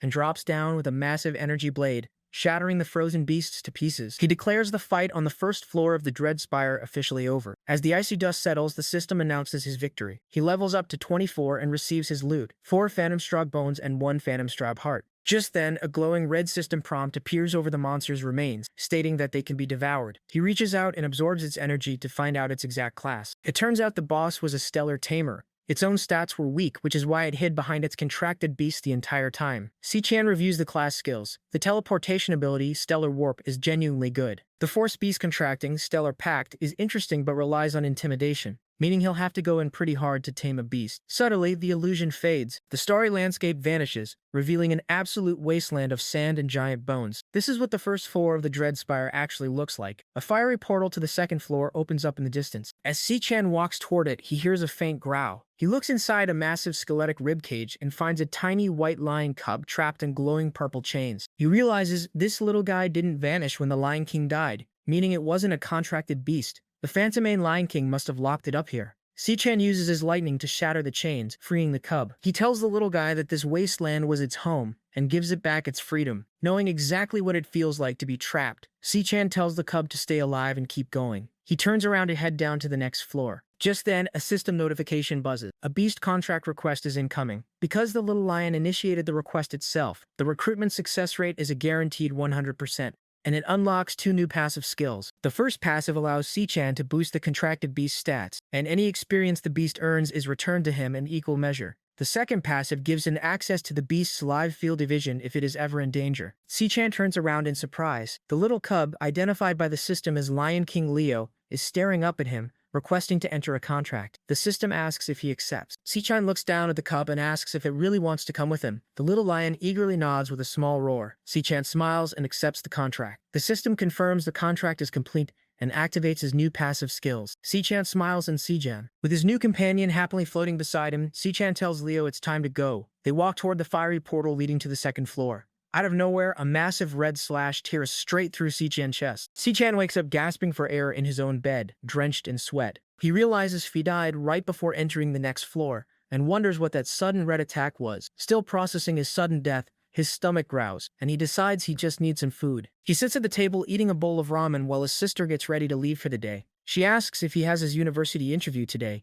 complaining about how annoying the National Awakener University process is. Sumire confirms his interviews at 2 p.m. He pauses to look at a framed photo of the two of them. He thinks about how much she has supported him over the years and is glad he finally has the strength to support her back. He sits down with his tablet and notes that his current classes are capped at level 30. Si-chan looks at his tablet and sees a system message stating that his current classes are capped at level 30. He is surprised by the sudden restriction. Before he can think much about it, a dark purple portal opens right above him. The little white lion cub Leo drops directly into his lap. The cub immediately starts running around, tearing up the living room cushions and making a huge mess. Sumire checks his system again and reads the description for his second passive skill. It states that if his contracted beast is ever in danger, he gains access to its live field of vision, which explains the sudden teleportation. Si-chan remembers his sister loves cats and knows she is going to freak out when she sees the little guy. Ignoring the mess for now, he sighs and heads to the bathroom to take a shower. Meanwhile, in a dark location, a heavily bleeding man gasps for air. He begs his brother to save him, his eyes wide with terror as a red glow reflects in them. Suddenly, a sharp green blade slices through him, landing a critical hit. At the same time, Si-chan's sister is walking down the street, struggling with heavy grocery bags. She complains to herself about the weight and thinks about how they need a car soon. As she walks past a dark alleyway, she hears a strange noise. She stops and turns to look inside the shadows, calling out to see if someone fell in there. Instead of someone hurt, a guy steps out holding a massive bouquet of red roses. Jin Do-chin. He tells her she is finally here and calls her Xiao Yun, saying he has been waiting for her. Jin tells her she left school in a rush last time and completely missed his invitation for a date, trying to impress her. Xiao Yun just stands there in silence. Xiao Yun ignores the invitation and asks how he found out where she lives. Jin brags that his dad is the director of the first hospital, so pulling a few strings to track her down was easy. Unimpressed, Xiao Yun states they're from completely different worlds and tells him never to look for her again. As she walks away, Jin gets angry. He aggressively grabs her wrist and yells, demanding to know if she has any idea how much effort it took to rent out that floor, complaining that he even invited a bunch of friends and that her not showing up would be completely disrespecting him. Xiao Yun glares right back, asking why she owes him any respect. She bluntly tells him that staking out her home like this is incredibly creepy. That sets him off. His expression darkens with rage as he angrily asks who she thinks she is. He yells that he tries to be nice. Without hesitating, Xiao Yun pulls back and headbutts him directly in the face, smashing his nose and sending him reeling backward. With Jin on the ground clutching his bleeding face, Xiao Yun yells at him to go get his brain checked at his dad's hospital first. She turns her back on him and walks away, telling him to stop bothering her and complaining that he completely ruined her mood. When she finally gets back home to her apartment, she is immediately greeted by the little white lion cub Leo, who looks up at her excitedly with wide eyes. Xiao Yun immediately picks up the cub. She rubs her face against the little guy, completely obsessed, and asks Ash where he bought such an adorable magical beast. Ash casually tells her his name is Leo, and that she will be taking care of him from now on. Thrilled, Xiao Yun excitedly asks if she really gets to raise a little lion. Xiao Yun pets the purring cub and notices something unusual. She points out that Leo is tiny but already has a long mane, even though usually only adult male lions grow them. She quickly brushes it off, deciding she will just get a magical beast adoption lessons tomorrow to officially register him. Ash watches them with a smile. Seeing how fond his sister is of Leo, he is relieved knowing he won't have to worry about her safety at home anymore. Just then, Ash's phone dings with a notification. He picks it up and checks the screen. It's an email from the guild supervisory Dero.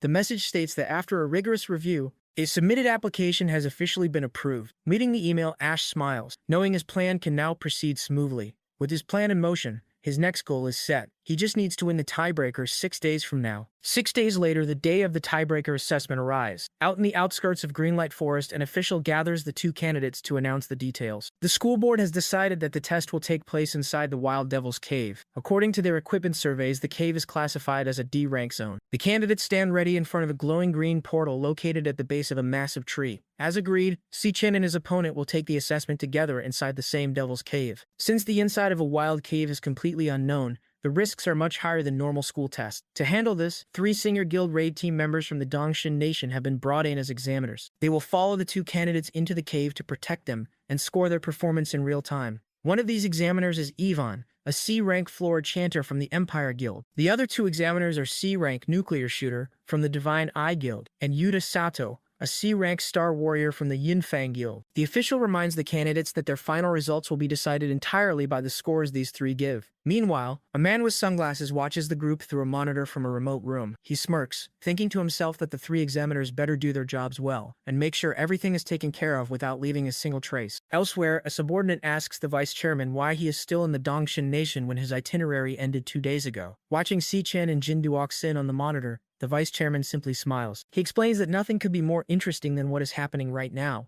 noting that he hasn't witnessed a duel between geniuses in many years. Back at the cave entrance, the official raises his hand toward the glowing green portal and formally announces the start of the National Awakener University's class of 2157 graduation combat assessment. The one-on-one tiebreaker officially begins, pitting Si-chen against Gong Ting. The tiebreaker officially begins. Si-chen and Gong Ting step forward and walk straight into the glowing green portal. Si-chen passes through the bright light. Inside the cave, Si-chen and Gong Ting walk into an area filled with dead trees. The examiners step through the portal behind them. Looking around, one examiner notes that it looks like a flora-type devil's cave. The other two casually bicker when one offers a cigarette while they are supposed to be proctoring on camera. Suddenly, red static sparks across Si-chen's chest. He pauses as a red system alert flashes in front of him. The system issues a high-risk warning, stating that a high-risk monster has been detected. Si-chen realizes this is the first time his devil heart has ever issued a warning. The red warning screen flashes, labeling the threat as extremely high rank and highly dangerous. Si-chen notes that this is the very first time he's ever seen the Demon Corps send out a warning like this. Just as suddenly as it appeared, the alert completely vanishes. Looking at the twisted dead trees around them, he questions if there could really be high-rank monsters hiding inside a simple D-rank lair. With the warning gone, he and the other candidate continue walking down the path. As the two candidates walk deeper into the foggy terrain, the three examiners follow closely from a ridge above. One of the proctors notes how thick the fog is getting and reminds the others to keep a close eye on the students. Suddenly, the ground breaks open right in front of them. A large green insect monster emerges from the rocks. A system tag identifies it as a D-rank toxin cage ant, categorized as an AoE archer class. Without hesitating, Gong Ting draws his sword and dashes forward to attack the creature, leaving Si-chen standing in the background. Up on the ridge, the examiners watch the fight unfold. Yuta praises Gong Ting's lightning-fast reaction time, but Ivan reminds them that monsters in a wild lair are far tougher and more vicious than the ones they face in school assessment. The ant fires a barrage of corrosive poison shots at him. Gong Ting easily dodges the green projectiles, dashes in close, and slices the ant right through its poison sac with his glowing sword. Following up, he activates his core warrior skill, Blazing Blade Penetration. He drives his sword straight into the upper half of the ant, triggering a massive fiery explosion that completely destroys the monster. He lands smoothly back on the ground, his blade still burning, as the examiners look on from the cliff above. The examiners grade Gong Ting's performance. Caillou gives him 10 points for neutralizing the ambush instantly. Even gives another 10 for severing the venom organ. Yuta adds 10 more points for finishing the monster off without hesitation. They agree his calm execution is outstanding for a student. Meanwhile, Yuta looks over at Si-chen, who is just wandering around the area. He calls Si-chen's performance a complete fail since he didn't even react to the ambush. Watching a live feed, Vice Chairman Cavendish asks his assistant what he thinks Si-chen is doing. The assistant guesses he is looking for a way to get a high score in one single shot. Down in the cave, Si-chen stops and stares at a tangled knot of dead tree roots on the ground. Yellow lightning sparks around his hand as he notes that he finally found it. He slams his fist straight into the roots. A huge blast of lightning erupts from the earth, shooting deep underground. The electrical attack blows a whole hidden swarm of toxin cage ants right out of the dirt, electrocuting all of them at once. Watching from the cliff, Caillou panics. She thinks Si-chen is insane for going straight after a D-rank monster's nest and warns that he's putting everyone in danger. Gong Ting just stares in disbelief. Si-chen activates his Volt Assassin class and jumps into the air. Covered in yellow lightning, he quickly dashes between the flying ants, slicing through the entire swarm in seconds. He lands cleanly on the ground as dead insect parts and green blood rain down around him. The three examiners are left completely dumbfounded. Yuta asks what just happened. Caillou notes that Si-chen's file said he was only an E-rank awakener, making it impossible for him to easily kill so many D-rank monsters above his level. Sweating, Ivan and Yuta whisper to each other about how to even grade this. Ivan admits there is no way to give him a low score for wiping out the nest. Yuta nervously suggests they could just deduct points by claiming he was too reckless. Yuta adds that they could even say his moves were too repetitive. Watching Si-chen's insane display, Gong Ting grips his sword in frustration, realizing how far behind he is. Back at the office, Vice Chairman Cavendish and his associate watch the live broadcast. The bearded man laughs, praising Cavendish for knowing the kid was hiding his true strength. Cavendish just smiles, thrilled to get such an amazing head-to-head show right at the start of the exam. He wonders what Gong Ting will do next to answer back. Suddenly, the live feed glitches out with heavy static. The monitors, they turn blue, displaying a signal lost error, leaving Cavendish and his associate completely confused. Outside the lair, the tech official, he gets a warning on his terminal. The screen flashes a red signal anomaly alert. The communication signal drops to 0%, and the cave's risk level, it changes to an unknown question mark. Panicking, he yells out asking what's going on. Another official points at the cave in absolute shock. The glowing green portal entrance has completely vanished into thin air, trapping everyone inside. Peep within the cave, Si-chen, he stops as he notices eerie pink musical notes floating around him. The sound waves gather together in the dark to form a sinister, glowing face. Si-chen's eyes, they widen as he instantly recognizes the sound. It is the voice of Demon King Raph. Outside the dungeon, the officials are in a frenzy, as the cave entrance completely vanishes right before their eyes. The tech die reports that their equipment started throwing signal errors just before going dead. Realizing something went wrong, the official in charge swiftly orders his men to get command on the line. Back inside the cave, strange pink musical notes float through the air. Gong Ting and the examiners look around bewildered as they hear the bizarre music. Si-chen immediately recognizes the sound. It's the voice of Demon King Wrath. He wonders why Wrath is here, knowing the Demon King isn't supposed to appear for another 3 years. Suddenly, his demon heart system floods his vision with high danger warnings. Si-chen freezes, realizing something is standing right behind him. Heavy footsteps echo through the cave as a massive, shadowy figure slowly steps out from the twisted tree roots. The laughter and heady footsteps draw closer through the thick fog. Yuta and Caillou stare into the mist, sweating as a pair of glowing pink eyes emerge. A tall, humanoid insect monster steps out from the webs. It looks right at them and speaks, telling the humans they've walked right into its hands. Yuta's utterly shocked to hear the monster talk. He points out that any monster capable of forming words must be at least a high-tier C rank. He questions how something like this could even be inside a D-rank dungeon. Realizing a monster at this level will easily tear the students apart, Yuta summons a glowing pink axe and charges forward, ordering everyone to get behind him. Before he can even swing, the monster instantly moves right past him, slicing through his wrist. Yu's hand still gripping the axe is severed completely and flies into the air. Before the other examiners can even react, the monster dashes right past them and instantly appears in front of Gong Ting. It drives its bladed arm straight through his chest, telling him to die. Despite being impaled, Gong Ting grits his teeth and grabs the monster's arm. He raises his glowing sword and kicks the insect away to free himself. As the monster skids backward, Gong Ting turns to Si Chen,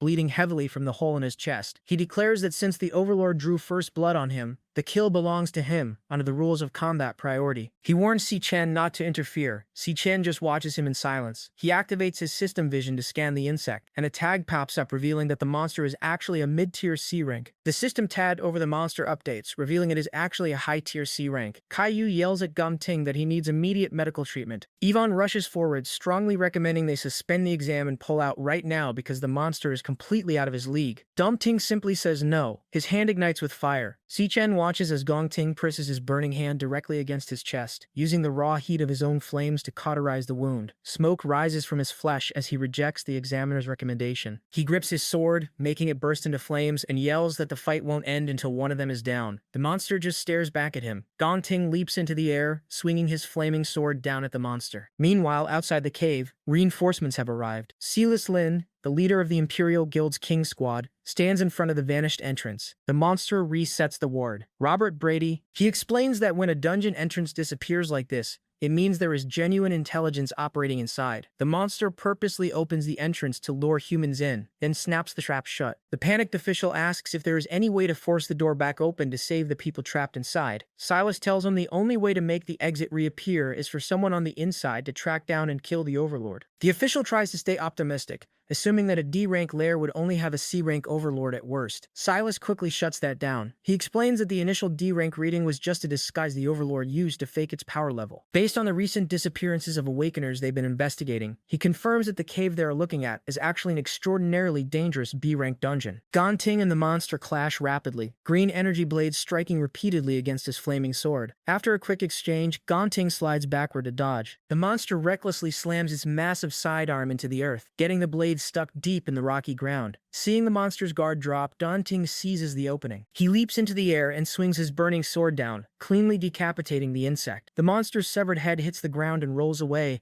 as its body collapses. Caillou watches in shock, amazed that he actually managed to take out the Overlord completely solo. Even Si Chen silently admits that Gong Ting's power is seriously nothing to laugh at. Nearby, Ivan uses green healing magic to stabilize Yuta's severed wrist. Yuta finally comes to, sweating and thanking Ivan for saving his life. But as he glances down at his smartwatch, he notices a giant red error screen. The signal is completely dead. He realizes they are now entirely cut off from the outside world. Caillou and the other examiners realize every single signal is dead. The compass is completely fried and the camera drones have dropped out of the sky. While Gong Ting stands there confused, the decapitated body of the insect monster suddenly twitches. Without a head, the creature leaps up and swings its scythe arm right at Gong Ting's back. Before the blade can hit him, yellow lightning flashes. Si Chen steps in and completely shreds the headless body into pieces, earning 2,000 experience points. Gong Ting stares in shock, asking how the thing was still moving after he chopped its head off. Si Chen tells everyone they need to get out of the dungeon right now before they get hypnotized next. Gong Ting asks how he could possibly know that. Yuta yells at Si Chen, calling him crazy. He insists there is only ever one C-rank Overlord in a dungeon, so the monster Gong Ting just fought had to be it. Suddenly, Si Chen's system flashes with multiple high-danger warnings. The strange pink musical notes swirl through the air and enter the ears of the three examiners. Their eyes immediately glow pink as the hypnosis takes over. Si Chen quickly puts an earplug in his ear and realizes he warned them too late. Si Chen recognizes the sound wave immediately. In his past life, Demon King Raph used this exact frequency to hypnotize and massacre millions of ordinary humans worldwide. He remembers the memory of holding his sister's lifeless body in the rain during that slaughter. Now, He watches the three examiners walk forward like mindless zombies. Seeing this, Si-Chen realizes the overlord of this dungeon must be directly connected to Wrath. The hypnotized examiners march blindly toward a massive web-covered cave deeper inside. Si-Chen follows right behind them, deciding that it's finally time to meet this monster face to face. Si-Chen follows the hypnotized examiners through the dark webbing into a massive underground chamber. His system immediately goes crazy, flooding his vision with high-danger creature warnings. The place is a giant nest, filled with glowing green eggs, rusted weapons, and piles of human skulls. At the center of it all, a white-haired figure sits surrounded by giant dark snakes. Si-Chen realizes the monster uses the exact same alpha sound frequency as Wrath for its hypnosis. Luckily, he had already prepared a counter-frequency beta audio track just in case he ever faced the Demon King again. The earpiece blocks out the mind control completely, but the examiners have no protection and could drop dead at any second. So he knows he needs to end this fast. Up on its throne, the white-haired figure senses them approaching. It speaks out in a creepy voice, admiring how rich and fresh their flesh smells. Si-Chen just glares back, completely unfazed and ready to make his move. 8-year-old Cole Gong stands panting, gripping a broken, bloody wooden stick. He just finished beating another boy his age to the ground. An older man watches them from a balcony and tells Cole that he wins again. The man announces that the winner gets to come up to the table and eat. Cole leaves the beaten boy behind and walks up the steps toward the lavish meal. The man orders the loser, 8-year-old Edmund Gon, to kneel on the ground until sunrise. Night falls, and Edmund stays kneeling alone in the dark, covered in bruises, with his empty stomach growling. Cole sneaks out and hands a loaf of bread to Edmund. Edmund whispers in a panic, warning his brother that if their dad catches him, he's going to get punished. Cole just tells him to shut it and eat. Suddenly, Cole gets smacked hard across the face. Inside, Cole is kneeling on the floor, shirtless and covered in fresh, bloody welts from a beating. His dad stands over him, gripping a cane. He asks Cole if he wants to know why the Gong family is in power today. He says it's because he has never lost a single time. He tells his son that winners make the rules, and losers just follow them. Simple as that. Cole looks up at his dad and asks if beating him means he gets to make the rules now. His dad just laughs. The next thing Cole knows, his sword is shattered on the floor. He falls to the ground coughing up blood, while Silas, the leader of the King Squad, stands over him holding an ice sword. Cole is furious. He yells at his dad, saying he challenged him to a one-on-one fight, and asking why he sent the King Squad after him instead. His dad simply explains that his true strength isn't just about what his own hands can do, but the power and authority he commands behind them. He tells Cole that the world doesn't play by the fair rules he thinks it does. In the end, there is only one absolute truth that matters. You just have to win. Cole's father continues his harsh lesson, telling him that it doesn't matter how he does it, only the outcome counts. He explains that as his son, Cole must always come in first, even if he has to throw away his family, his loyalty, and his dreams to do it. He drills it into the boy's head that winning is the absolute only reason he is alive. Young Cole takes these words to heart, accepting that winning is his only reason for living. Back in the present, the group stands in front of the massive nest. Si-Chen listens to the alpha sound frequency the monster uses to control them. Because he prepared a counter-frequency beta audio track beforehand, just in case he ever faced Wrath again, his earpiece blocks out the mind control completely. However, he looks at the hypnotized examiners and knows they have zero protection and could drop dead at any second. Realizing he needs to end this fast, he gets ready to move. Yellow lightning starts crackling around his hand. But just as he prepares to strike, someone suddenly grabs his wrist tightly, stopping him. Dong Ting suddenly grabs Si-Chen's wrist from behind, stopping his attack. Si-Chen turns around in surprise. Gong Ting is sweating heavily, gripping his own open chest wound tightly, to use the intense pain to fight off the mind control. He whispers to Si-Chen, saying he doesn't know how he slipped past the hypnosis, but he has his own way of keeping his head straight. He warns Si-Chen that if he makes a move right now and blows their cover, everyone in the room will die. He points out the hundreds of glowing green eggs scattered all over the nest. If anything sets them off, they won't just have to worry about the Overlord, they'll be dealing with dozens of C-rank monsters hatching and swarming them at once. He realizes the Overlord purposely dressed the place up as a weak D-rank dungeon, just to bait awakeners inside and bleed them dry. Dong Ting whispers that the monster will come to them. He suggests they stay hidden and ambush the Overlord together the second it gets close. Si-Chen admits he didn't expect Gong Ting to think that far ahead, but tells him the plan won't work. He explains that this Overlord doesn't even need to lift a finger to attack them, with just to say the first thing that we can do is to give the monster to the Overlord to explore the Kavanagh Fireman, and say we want to keep them in for a while. He says he has a senior person left and said we must fire on Love because of the unfair Kavanagh. Down below, the mind control takes full effect. Yuta holds his energy blade to his own neck. Caillou presses a revolver against her head, and Ivan starts choking himself. Si-Chen coats himself in yellow lightning and dashes forward. He strikes all three examiners in the back of the neck, knocking them out cold before they can kill themselves. Up on the throne, the white-haired Overlord notices the disruption. Seeing the unconscious humans on the ground,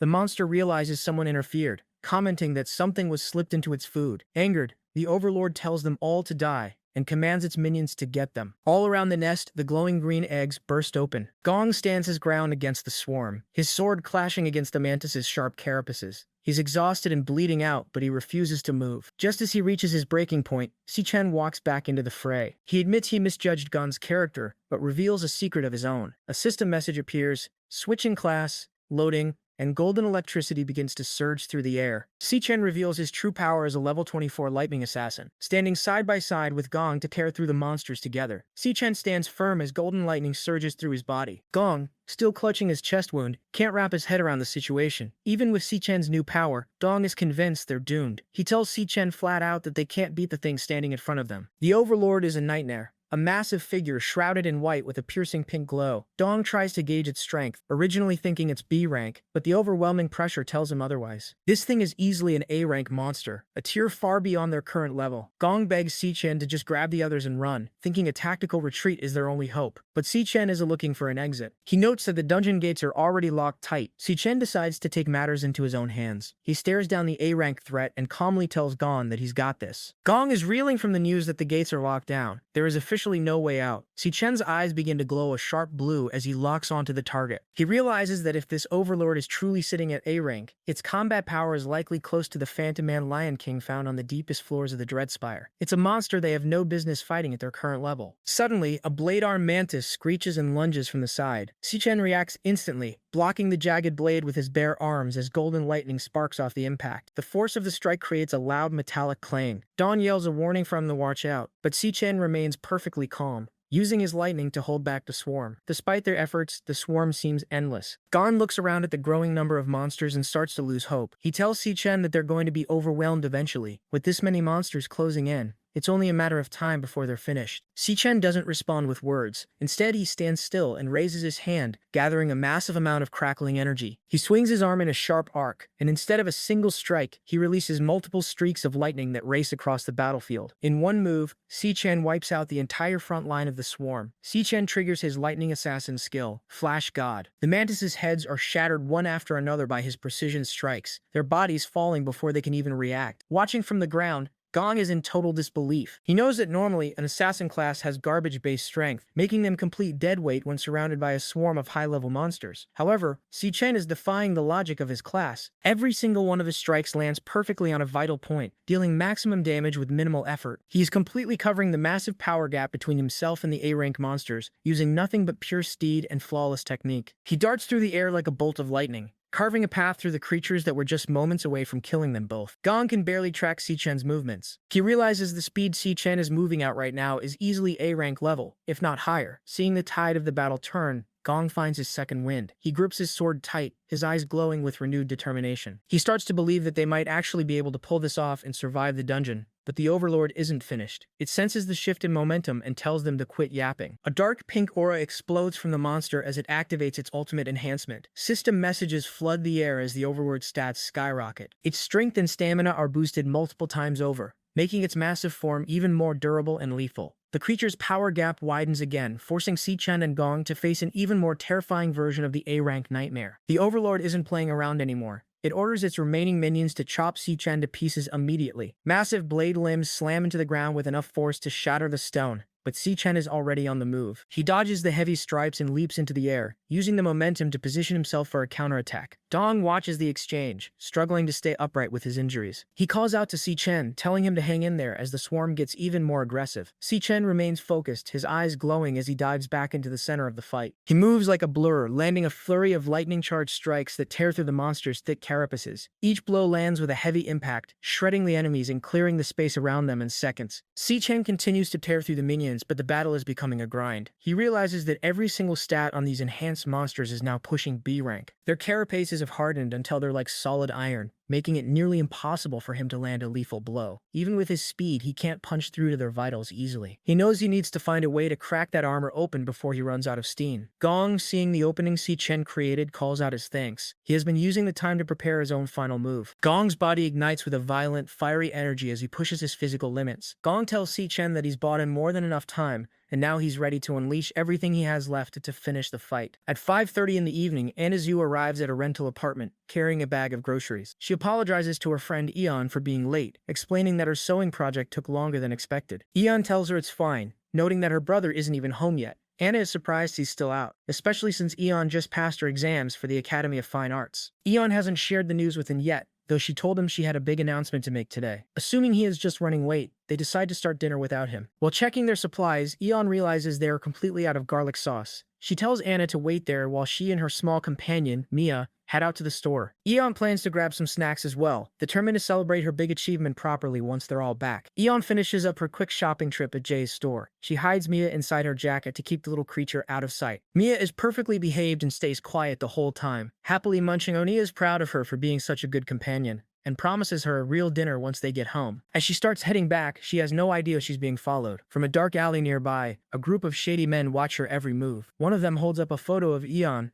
confirming that she's the one they've been looking for. He checks with his partner, asking if they should move in on her right now. One of the men tells his partner to wait, wanting to find a spot where there won't be any witnesses. Eon continues walking down the sidewalk, but she quickly realizes that the same group of men has been following her for several blocks. Inside her jacket, Mia senses the danger immediately, her eyes narrowing as she prepares for a fight. Eon tries to keep her composure, but she knows she's being targeted. She looks for a way out, deciding that leading them toward a more crowded area is her best chance of shaking them off. Si-Chen is struggling to stay ahead as the monster's stats push into B-rank territory. Their shells have hardened like solid iron, making it nearly impossible for him to reach their vitals with his current output. He realizes he needs a way to crack their armor before he runs out of energy entirely. Seeing an opening, Gong calls out to thank Si-Chen. He has been gathering power this whole time and is finally ready to move. Gon's body erupts in a massive pillar of fire as he activates a high-risk technique. System notifications show his strength stats skyrocketing while his stamina, speed, and luck all drop to dangerous levels. It is a complete glass cannon trade-off. Gon tells Si-Chen that the time he bought was just enough to get this ready. Si-Chen watches in silence, surprised by the sheer amount of energy Gong is putting on the line for this one strike. Gong lets out a roar,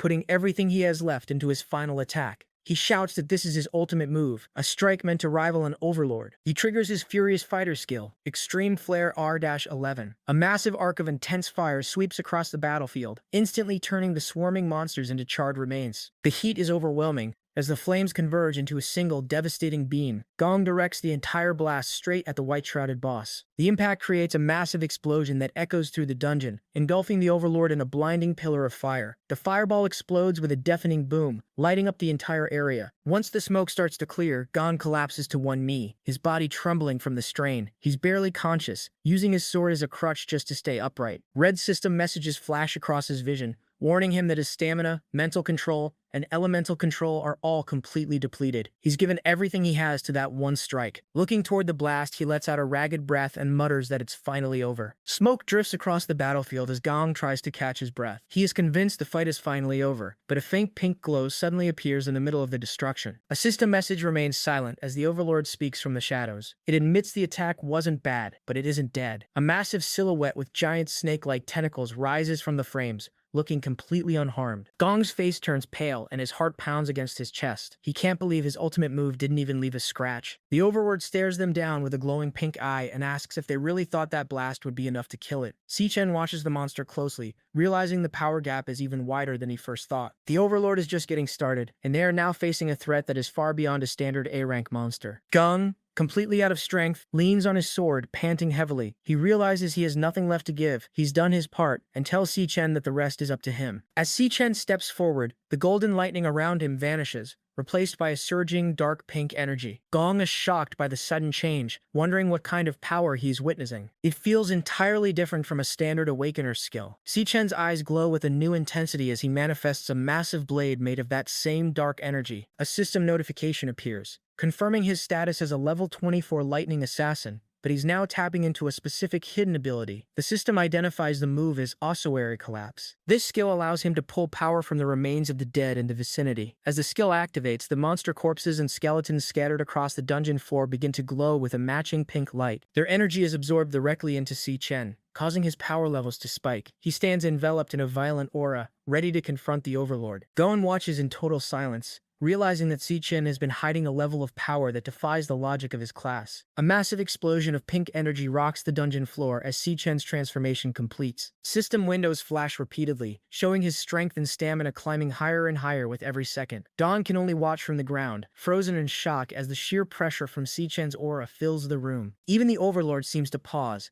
staring at the new threat emerging from the light. Si-Chen catches his breath, a sharp, confident grin spreading across his face. He looks completely different, with dark energy horns crowning his head and his eyes glowing a piercing blue. His stats finally hit their limit, flashing stamina max and strength max in bright letters. He stares the Overlord down and repeats what he said before. This monster is his to deal with, and he's finally got the power to back it up. Si-Chen stares at the boss with intense red eyes, looking completely unfazed. The Overlord responds by gathering its energy and unleashing a massive mental attack called Midra. A giant sphere of green and pink energy erupts and washes over the entire battlefield. Gong is instantly hit by the wave of mental pressure. He collapses, clutching his head in agony as the hypnosis takes hold again. He groans in frustration, cursing that the boss is a cop of mental. While Gong struggles to keep his sanity, Si-Chen stands his ground, his dark aura flickering. The Overlord is genuinely confused because its hypnosis isn't having any effect on him at all. Gon is barely holding on to his consciousness, wondering how Si-Chen is even able to walk through the pressure. Si-Chen just keeps moving forward, his footsteps echoing as he rests his massive jagged blade on the shoulder. He has completely ignored the Overlord's most powerful mental spell. It's clear that in this state, Si-Chen is far beyond the reach of the monster's tricks. He begins to gather his energy, preparing a final move to end the fight. Realizing mental tricks are useless, the Overlord switches to pure destruction. It unleashes a massive energy attack called the Avicii waveform. A giant sphere of dark pink power erupts from Monster, sending violent shockwaves across the entire dungeon. The ground tears apart as the energy ripples through the area. Si-Chen stands right in the middle of the blast, completely unfazed. Gong, however, is at his absolute limit. He's already drained of energy and can barely hold on as the red aura crushes him. He groans in pain, clutching his sword just to keep from being blown away. As the Overlord's attack reaches its peak, a blinding, multicolored light begins to gather around Si-Chen. He's done waiting, and is finally ready to finish this clash. The Overlord's eyes flare with light as it tries to comprehend how Si-Chen is walking through its ultimate attack, completely unharmed. It's in a total panic, screaming that this should be impossible. Terrified, it commands its massive snakehead tentacles to lunge forward, ordering them to bite and tear Si-Chen into pieces right now. One giant head strikes from the shadows,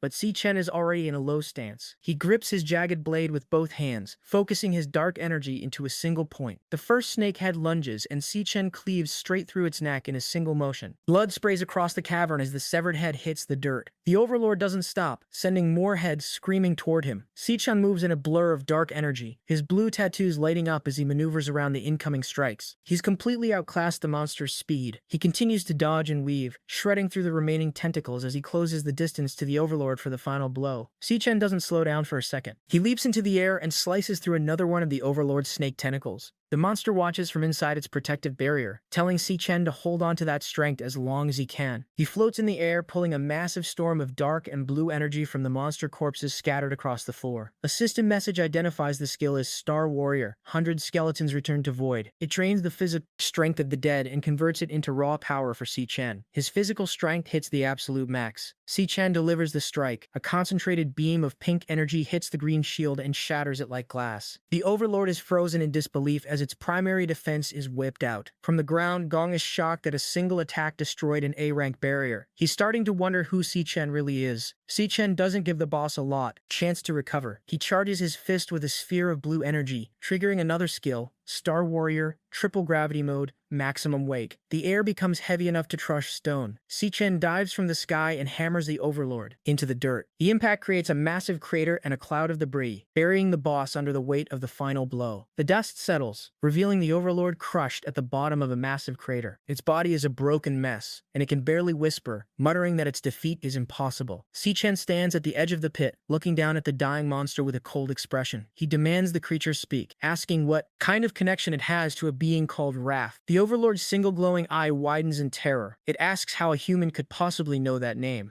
Si-Chen leans in and orders it to answer. The Overlord taunts him, admitting that if it actually knew where Lord Wrath was, it wouldn't be wasting time in a dungeon like this. Its only mission would be to break the seal and free its master. This information stops Si-Chen in his tracks. He repeats the words, "break the seal," under his breath, genuinely shocked to learn that someone was actually capable of sealing Wrath away. The Overlord begins to laugh maniacally as its remains start to dissolve into green flames. The monster continues to laugh even as it fades, telling Si-Chen to just wait. It promises that Lord Wrath will eventually return, leading a massive demon army to slaughter every human in existence, leaving nothing but bone behind. With one final laugh, the Overlord's presence completely vanishes, leaving only a small spark of light. Si-Chen stands alone, watching the last bit of the monster disappear into the air. Si-Chen reaches out and catches the glowing spark of energy. A system loading bar appears as he begins to devour the monster's core. Once the process is finished, a detailed monster card pops up on his screen, showing the Overlord's star ratings for speed and mana, along with the specific skills he faced. His hand glows as the absorption completes,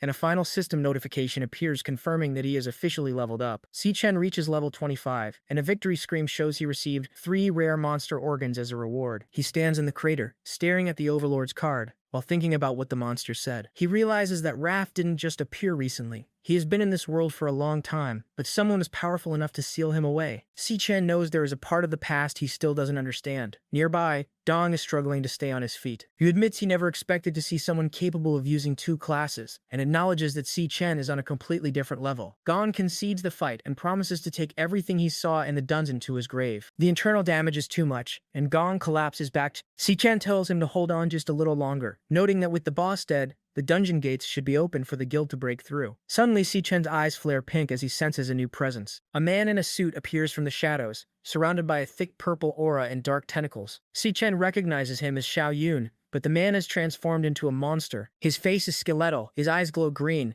and a long, jagged tongue hangs from his mouth. A new nightmare has arrived, just as the guild was supposed to rescue them. At the same time, Aion finds herself in a dangerous situation. She's been walking for several blocks and realizes that a group of shady men has been tailing her since she left the store. She doesn't know who they are or what they want, but it's clear they are targeting her. Her small companion, Leo, senses the threat as well, his eyes narrowing as he prepares to react. An tells him to stay hidden inside her jacket and not to come out yet. She tries to keep her cool, thinking that this night is about to get a lot more interesting than she planned. She remembers the first rule for when you realize you're being followed: head straight for a crowded area. Luckily, it's early evening and the nearby restaurant district is packed with people. An picks up her pace and dives into the thick of the crowd, using the sea of commuters to shield herself. Behind her, with thugs are struggling to keep up. They grow frustrated, pushing through the pedestrians and yelling at people to get out of their way. An keeps moving, blending in perfectly with the flow of the crowd. She waits for the exact moment when her pursuers lose sight of her for a split second. As soon as that window opens, she makes her move to disappear completely. By the time the thugs push through the last group of people,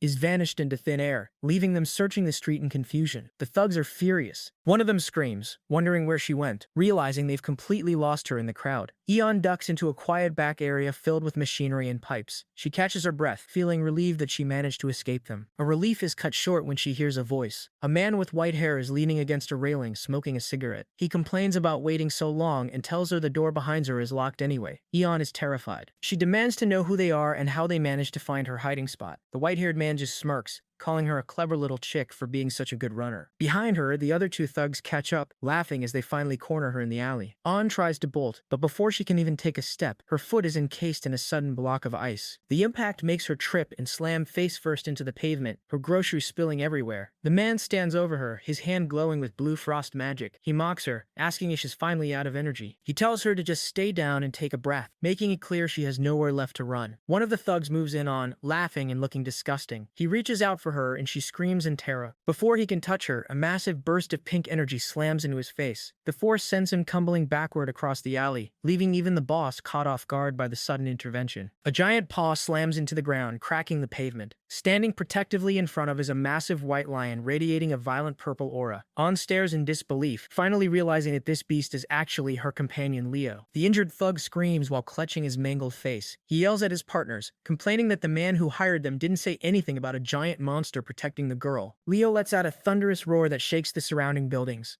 One of the thugs refuses to back down and charges forward with his fists glowing with yellow energy. Just as the clash is about to happen, the purple flames vanish. Wheel instantly shrinks back down into his tiny fluffy form. He spins around looking completely dizzy and exhausted before collapsing onto the ground. An calls out his name, stunned by how quickly his transformation ran out of power. An picks up the tiny exhausted Leo, asking if he's alright. Xiaoyun isn't impressed by the line's short transformation, noting it didn't even last 10 seconds. He begins to walk toward as dark thorny tentacles sprout from his glowing green arm. The vines surround, pinning her in place. Xiaoyun tells her not to waste any more of his time. He looks her in the eyes and gives her a final ultimatum. Either she takes off the artifact herself, or he'll do it for her. Just as things look hopeless, a pink eye flashes in the air. A system message for a beast trainer class appears, activating a skill called Beast Bond, Astral Path. Saichin suddenly teleports into the alley in a burst of pink light. He delivers a massive strike straight to Xion's face, sending the leader crashing through a nearby wall. The impact is so powerful that completely levels the brick structure and sends the other thugs stumbling back. Xian turns to apologizes for the delay, saying he got held up by something and it took longer than he thought it would. Xian stands firmly in front of his presence, completely shifting the energy in the alley. Ayan is still shaking, calling out to him, wondering how those thugs managed to track her every move. She warns him that these aren't normal criminals. They're all awakeners with dangerous powers. Kaochin doesn't look worried at all. He tells her to take a deep breath and stay calm. He gives her a reassuring look, promising that everything is under control now that he's arrived. Xiaoyang isn't staying down for long.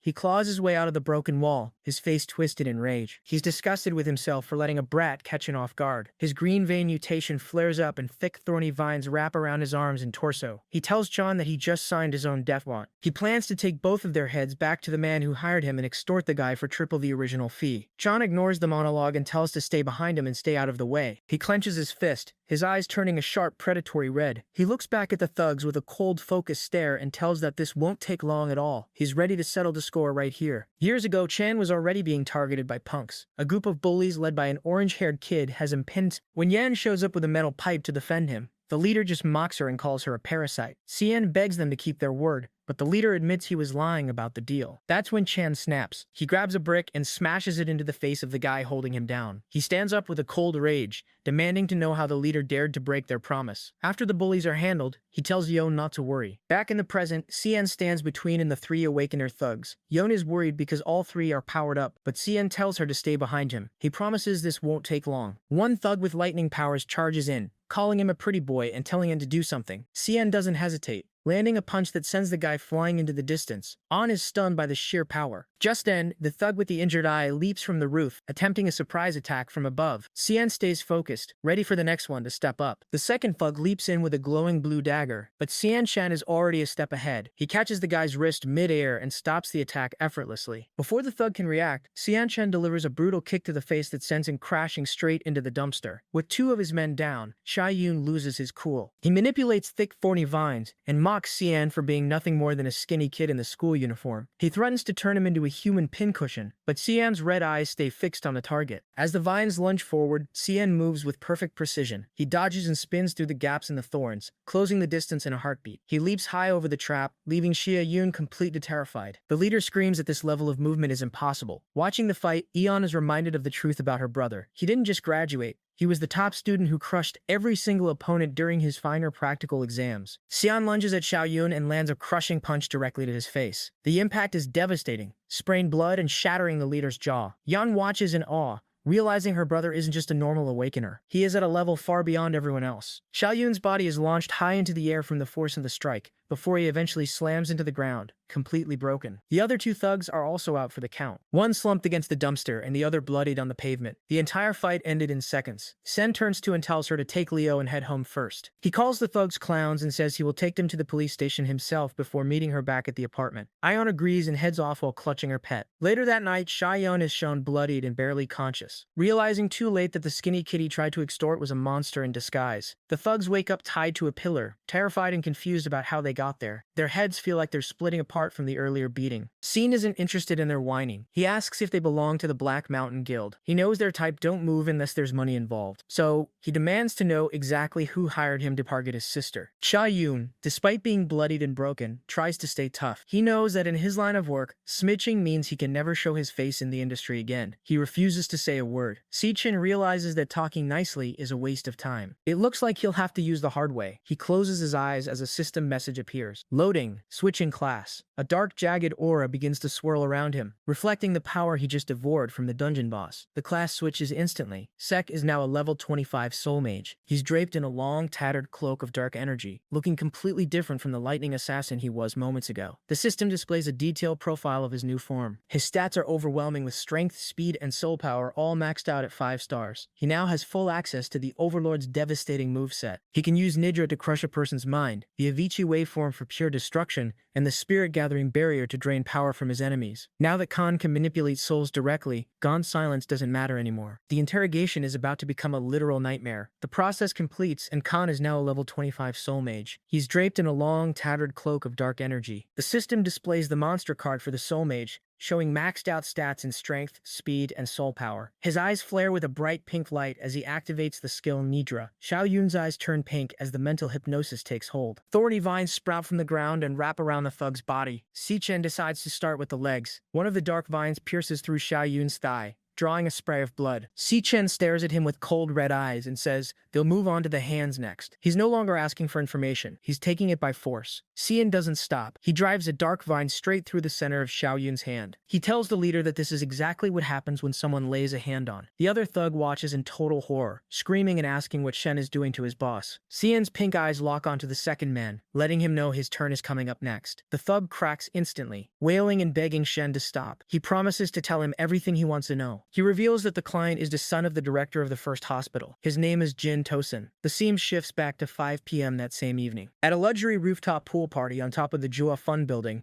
Jim Tosin is lounging with a drink and several women. His friends walk over and start poking fun at him. They ask if the rumors are true that he actually got rejected twice by the same girl. They laugh about the most popular guy in school being unable to get a simple high school student. They wonder what happened to the legendary Heartrod. Jin smiles for his friends, but his internal thoughts are filled with rage. He's humiliated that he was made to look like an idiot twice in a row in front of everyone. He stares at his drink with a cold expression, swearing that by the end of the night, she's going to regret every second. Jin Yo-sin is fed up with the noise and heads toward the restroom. He tells the people around him to stop following and that he's just going to use the bathroom. He stands at the urinal, letting out a long sigh as he tries to shake off the humiliation from earlier. While he's there, the lights overhead begin to flicker and buzz. He grows even more irritable, cursing the shitty lighting and feeling like everything is working against him tonight. He turns around to leave but freezes in place. Xian has appeared silently right behind him in the dimly lit room. Enveloped in a dark aura and with his eyes glowing a sharp predatory red, Xian stares him down. He asks point blank if he is Jin Twin. The hunter has finally tracked down the man responsible for the hit on his sister, and Jin is now cornered with nowhere to run. In the security room of the Jofon building, 2 guards are taking a break. They complain about how the rich kids on the top floor have rented out the entire level again, acting like they own the place. It's no surprise to them that all the security cameras in that area have been manually turned off. One guard sighs, frustrated that some people have enough money and power to just ignore the rules whenever they want. The older guard leans in and tells his partner the real reason the cameras are dark. He's heard rumors that the women at these parties aren't there because they want to be. Many are tricked, lured in under false pretenses, and then trapped. He mentions a horrific story about a high school student who was abused so badly by the group that she eventually took her own life. To keep the scandal from breaking, the parents were simply paid off with a massive pile of money to bury the truth. The guard warns his partner not to let the expensive clothes or handsome faces fool him. He says that behind those locked doors,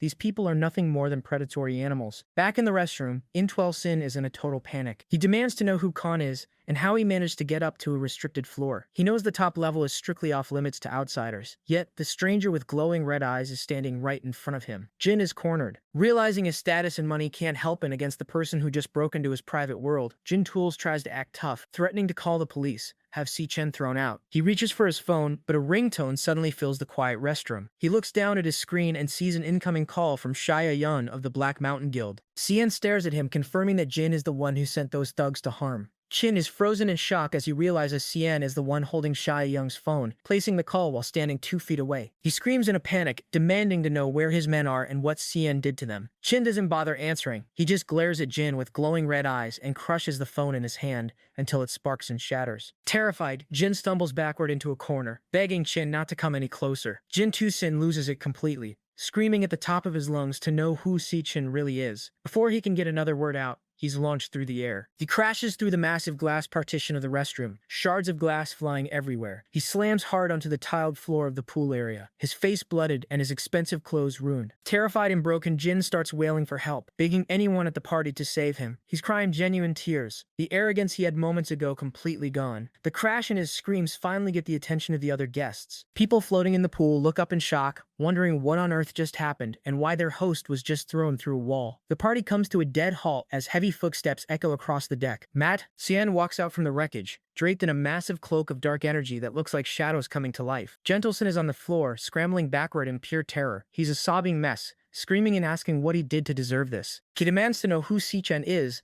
and why he's being targeted. Cien doesn't say a word. He just keeps walking forward, his eyes growing with a cold, predatory light. Jin realizes he's trapped and tries to use his status as a shield. He yells that his father is the director of the first hospital and has enough power to crush anyone. He warns that if Sichan touches him even once, his father will have him buried alive. He's completely hysterical now, throwing out empty threats as the shadow of the soul mage looms over him. Cien leans in, his eyes glowing with the pink light of the Nidra skill. He coldly tells Jin to shut up. In an instant, Jin's eyes flare with the same light as the mental hypnosis takes absolute control of his mind. The spoiled director's son is reduced to a hollow shell, unable to speak or resist. Chek looks down at the shards of broken glass littering the floor. He gives a calm, chilling command. Now pick it up. Jim's hand moves involuntarily, his fingers trembling as they reach for a jagged, razor-sharp piece of glass. He's no longer in control of his own body. As the lesson continues, the truth becomes clear. Pure evil isn't just something found inside a monster dungeon. It lives right in the middle of society, blending in with everyone else every single day. Genie was seen has spent his life using money to commit whatever crimes he wanted. In his past, he and his friends were seen drugging a helpless girl with pink pills. When she eventually died with a shard of glass in her hand, Genie used his father's status as a hospital director to bury the truth. He ordered the reports to be forged,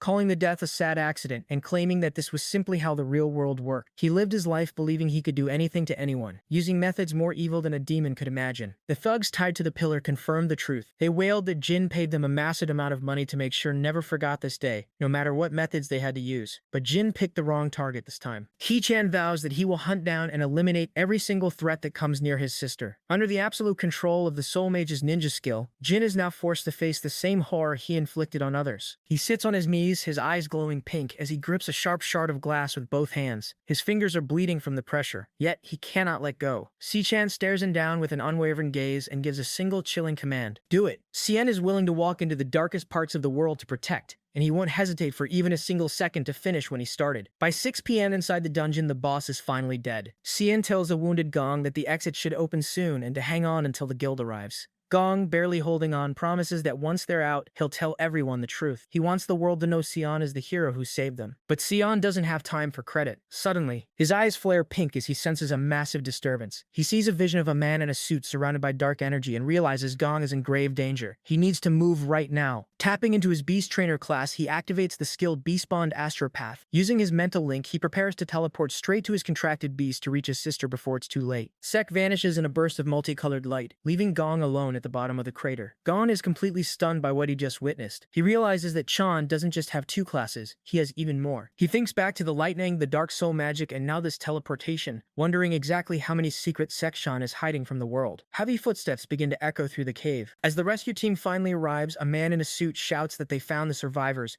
and tells the medics to hurry up and get inside. Dong slumps against the rocks, exhausted and bleeding. As the medical team rushes toward him with their supplies to provide emergency aid, medics rush into the crater shouting for bandages as they scramble to stop Gon's bleeding. An official in a suit approaches, telling Gon that surviving a B-rank boss like that is a literal miracle. Nearby, the examiner is stabilized, still mumbling about the massive swarm of monsters that nearly wiped them out. The official suddenly looks around and realizes someone is missing, demanding to know where the kid named Si-Chen went. When a guard reports that they can't find any trace of him, the official assumes he got terrified and ran away, ordering the men to search the entire area. He's furious, blaming the inspection unit's incompetence for Gong's injuries and promising to get them all fired once they leave the dungeon. Don just listens in silence, thinking to himself that everyone has it completely wrong. To him, what he witnessed Si-Chen do was absolutely perfect. High above the scene, Gong's father watches the rescue unfold with a cold, unreadable expression. Gong's father is already spinning the story for the witnesses. He explains that things went sideways during the trial and the instructors were taken down by monsters. He tells them that just when all hope was lost, his son Gong stepped forward and saved the day. He laughs to himself, thinking this scenario couldn't be any more perfect for their family reputation. Dong stares at the ground,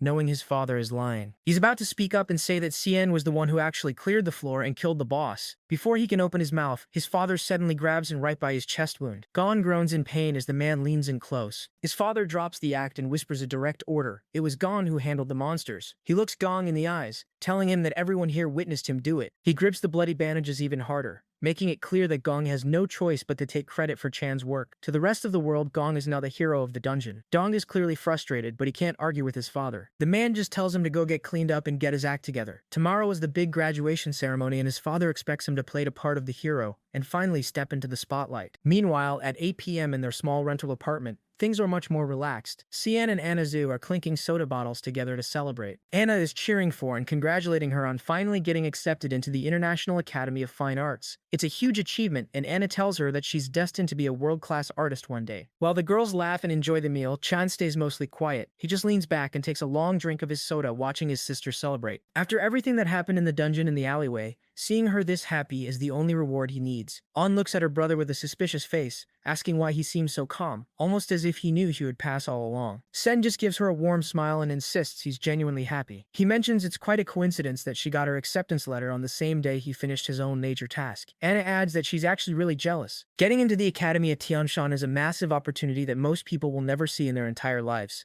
Yan's expression turns a bit somber as she thinks about the reality of it. She mentions that Tianshan is very far away and worries that the cost of living there will be way too expensive for them. Sichen sets his drink down and tells her to stop worrying about things like money or distance. He looks her in the eye and reveals that once he graduates, he's going to be working in Tianshan as well. The news completely floors both girls. Anna jumps up, shocked by the revelation. She explains that the organizations in Tianshan are elite guilds that only recruit the absolute best of the best. She demands to know how he managed to land a spot in a place like that. Cien just remains calm, keeping his secrets to himself, while the girls struggle to process the news. The mood is high as Anna and celebrate the fact that they'll all be going to Tianshan together. Cien watches his sister, feeling a deep sense of relief. He's determined that this time she won't ever have to give up on her dreams for the sake of anyone else. Later that night, Cien takes a shower and reflects on everything that's happened. The immediate threats against him have been dealt with, and his graduation requirements are finally complete. He thinks back to his arrangement with Dong in the dungeon. He's perfectly fine letting Dong take the official #1 rank, and all the glory that comes with it. All Sen wants is the $1 million reward money. According to their agreement, he'll collect that cash from Gong tomorrow. It's exactly the amount he needs to finally clear the massive debt hanging over their heads. As he dries off, he prepares for the next day, ready to secure his family's future once and for all. Sen sits in the dark, thinking about what the overload said. If Raph was actually sealed after coming to the human world, then finding him in Tianshan is his top priority. He realizes the stakes are getting higher every day. Before he heads out, he knows he needs someone he can truly trust to watch his back. He decides that tomorrow's graduation ceremony is the perfect opportunity to find that ally. Elsewhere,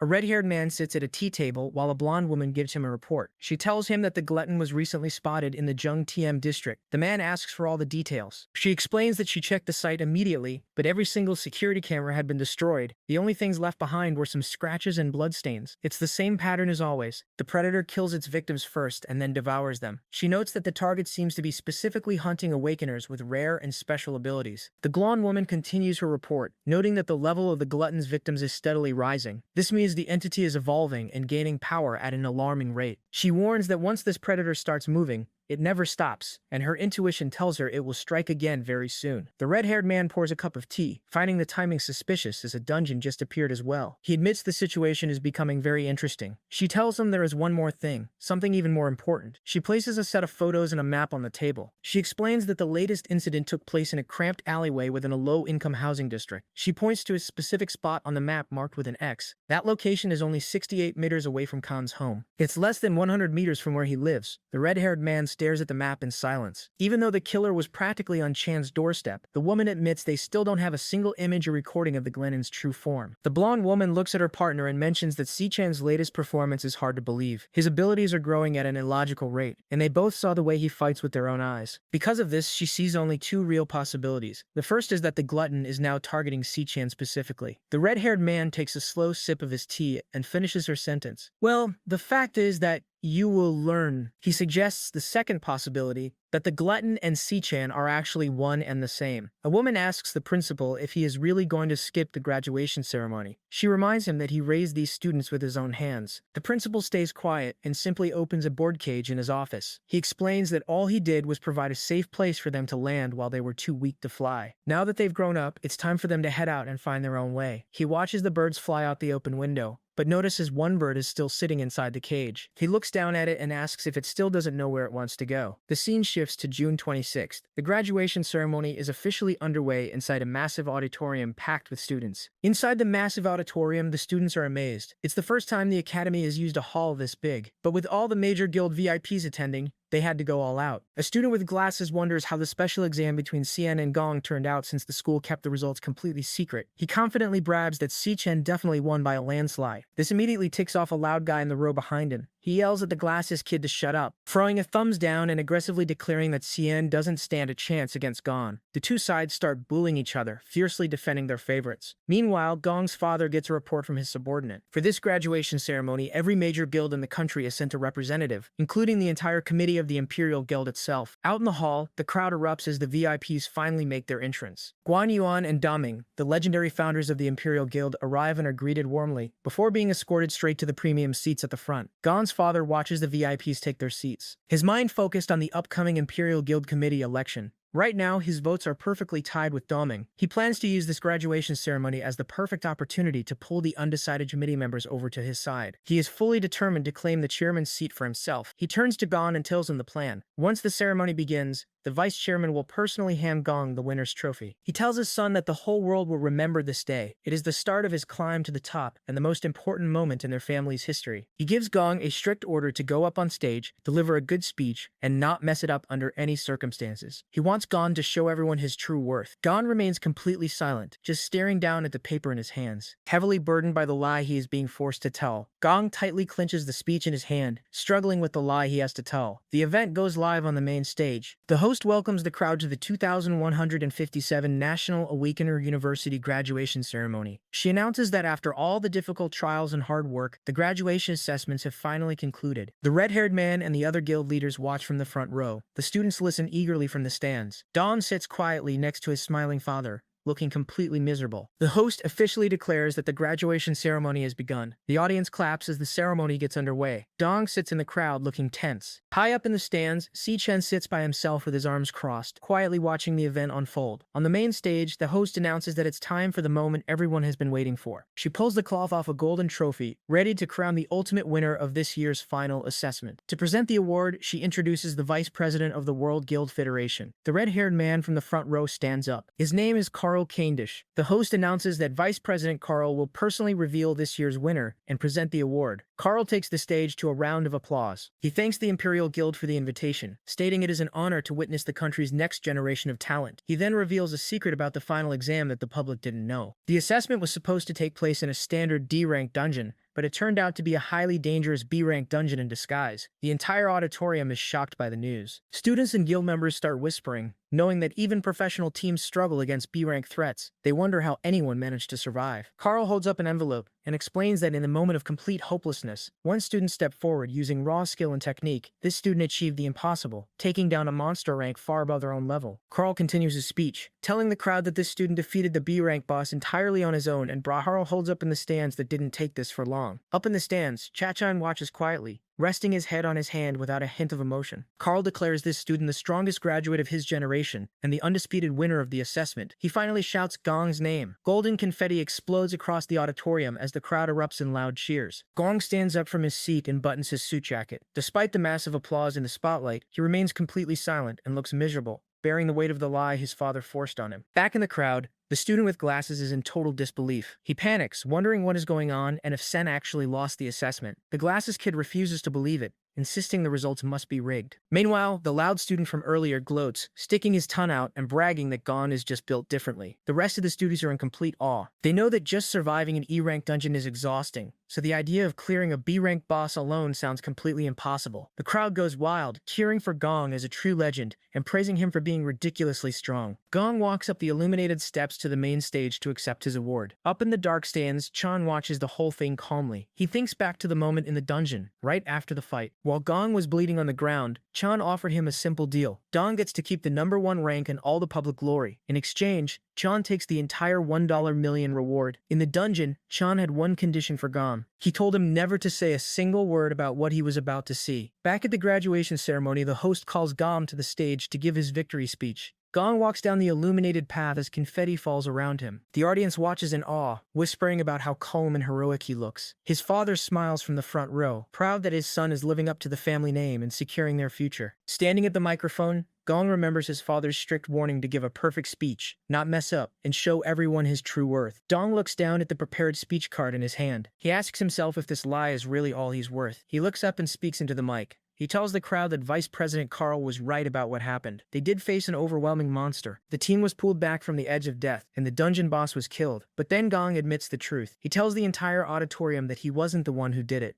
He reveals that the real hero is Si Chen. Gong's confession, it leaves the entire auditorium completely silent. Up in the stands, Si Chen is caught off guard. This was not the deal they agreed on. Vice President Carl, he stands frozen on stage. Down in the front row, Gong's father slams his fist down, furious that his son just ruined his perfect political plan. The students in the crowd are in disbelief. At the microphone, Gong stays calm. He continues his speech, making it clear that he refuses to take credit for someone else's achievement. He wants everyone to know the absolute truth. Si Chen just rubs his face in frustration. He only wanted that $1 million reward so he could quietly clear his debt, but Gong's honesty just dragged him right into the center of the spotlight. Gong, he doesn't hold back. He tells the crowd exactly what happened in the dungeon, describing how Si Chen single-handedly tore through the monsters and saved them all. He stands firm at the microphone and declares that Si Chen is the undisputed #1 of their class. Up in the stands, Si Chen just sighs. So much for keeping a low profile, eh? The entire auditorium breaks into a frenzy of shocked whispers. The students, they can't believe what they're hearing, and Vice President Carl stands completely stunned on stage. But no one is more furious than Gong's father. He sits in the front row, his face completely dark with rage. The veins on his forehead bulge as he grips the wooden armrest of his chair so hard it splinters and cracks under his hand. Unable to contain his anger over his ruined political plan, he abruptly stands up from his seat. Gong stands on the brightly lit stage and grips his prepared speech. Instead of reading it, he rips it in half and tosses the pieces into the air. He decides that the kind of life he wants and the path he chooses to walk are decisions only he gets to make. In the principal's office, the last white bird finally leaves its cage and flies out the open window. The principal watches it go, noting that it finally figured out where it wants to fly. On the stage, Gong looks up into the dark stands and locks eyes with Si Chen. He tells him to listen closely, promising that the next time they meet, he will be the one standing above him. Si Chen just watches him quietly from his seat. In this world, awakened guilds are divided into 5 different levels based on their power and influence. At the very top are the Supreme Guilds, operating out of massive headquarters and holding the most power in the world. Inside the academy, for ordinary graduates, getting into a guild is brutal. A student begs a recruiter offering to do anything, but she rejects him because her guild doesn't take support classes. But for the few who make it into the elite tier, it's a completely different story. An administrator stamps a red card with a lion emblem and hands an employment certificate to a student named Ma Long. He tells him that as a member of the winning team, he is directly accepted into the Imperial Guild. Ma Long cries, shouting that his life goal is complete, and runs out to celebrate with his team. Other students watch in envy, regretting that they didn't team up with Si Chen when they had the chance. Meanwhile, Da Ming,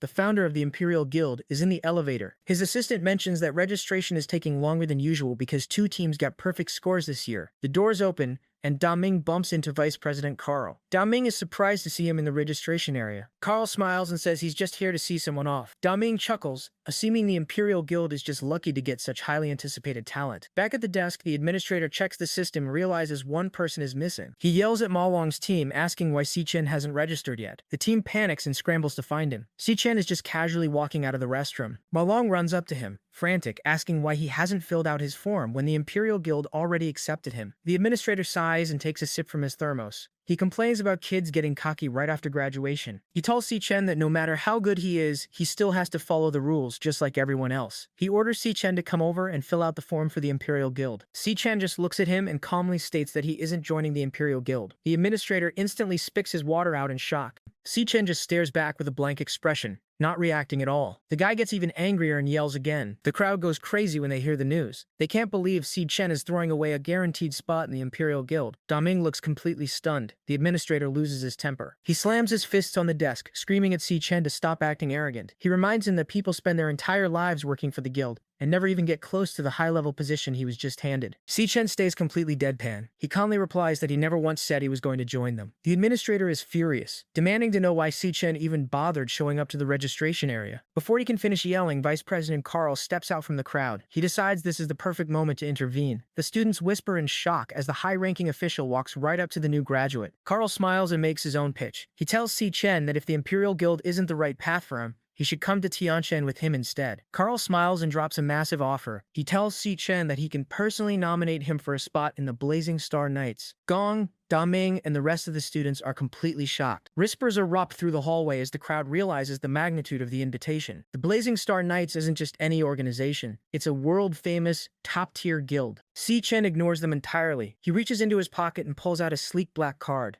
telling Carl that he already has a place to go. Carl looks at the card in silence. The loud students stare in confusion, but the administrator suddenly sprints down the hall, pushing past them to get a closer look. He grabs a black card, his hands visibly shaking as he recognizes the silver insignia. It is an exclusive pass to a top-tier guild. Sweating and completely stunned, the administrator just stares at it. Si-Chen calmly asks if his graduation paperwork can be processed now. The administrator can barely form a sentence, realizing the student he just judged is already tied to one of the most powerful organizations in the world. The administrator scans the black card into the system. The computer screen lights up with a crow emblem, officially confirming Si-Chen's membership. Si-Chen doesn't stick around to explain himself. He turns and walks down the hallway. Along the way, he passes Gong sitting on a bench. Dong glares at him, grinding his teeth in frustration. But Si-Chen just gives him a blank look over his shoulder and keeps walking. Da Ming, Vice President Carl, and the rest of the crowd watch in complete silence as he exits the building. He ignores all the stares and leaves the academy behind. Carl smiles, impressed by the bold rejection. Si-Chen turns his back on the Vice President and the rest of the stunned crowd. He holds up his black card, stating he already found the person he came here for. He walks straight over to Gong, who is sitting quietly nearby. Si-Chen stops in front of him and extends the black card. He calls out Gong's name and asks if he wants to join the Black Pro Guild. Dong looks up, completely caught off guard by the unexpected invitation. About a week ago,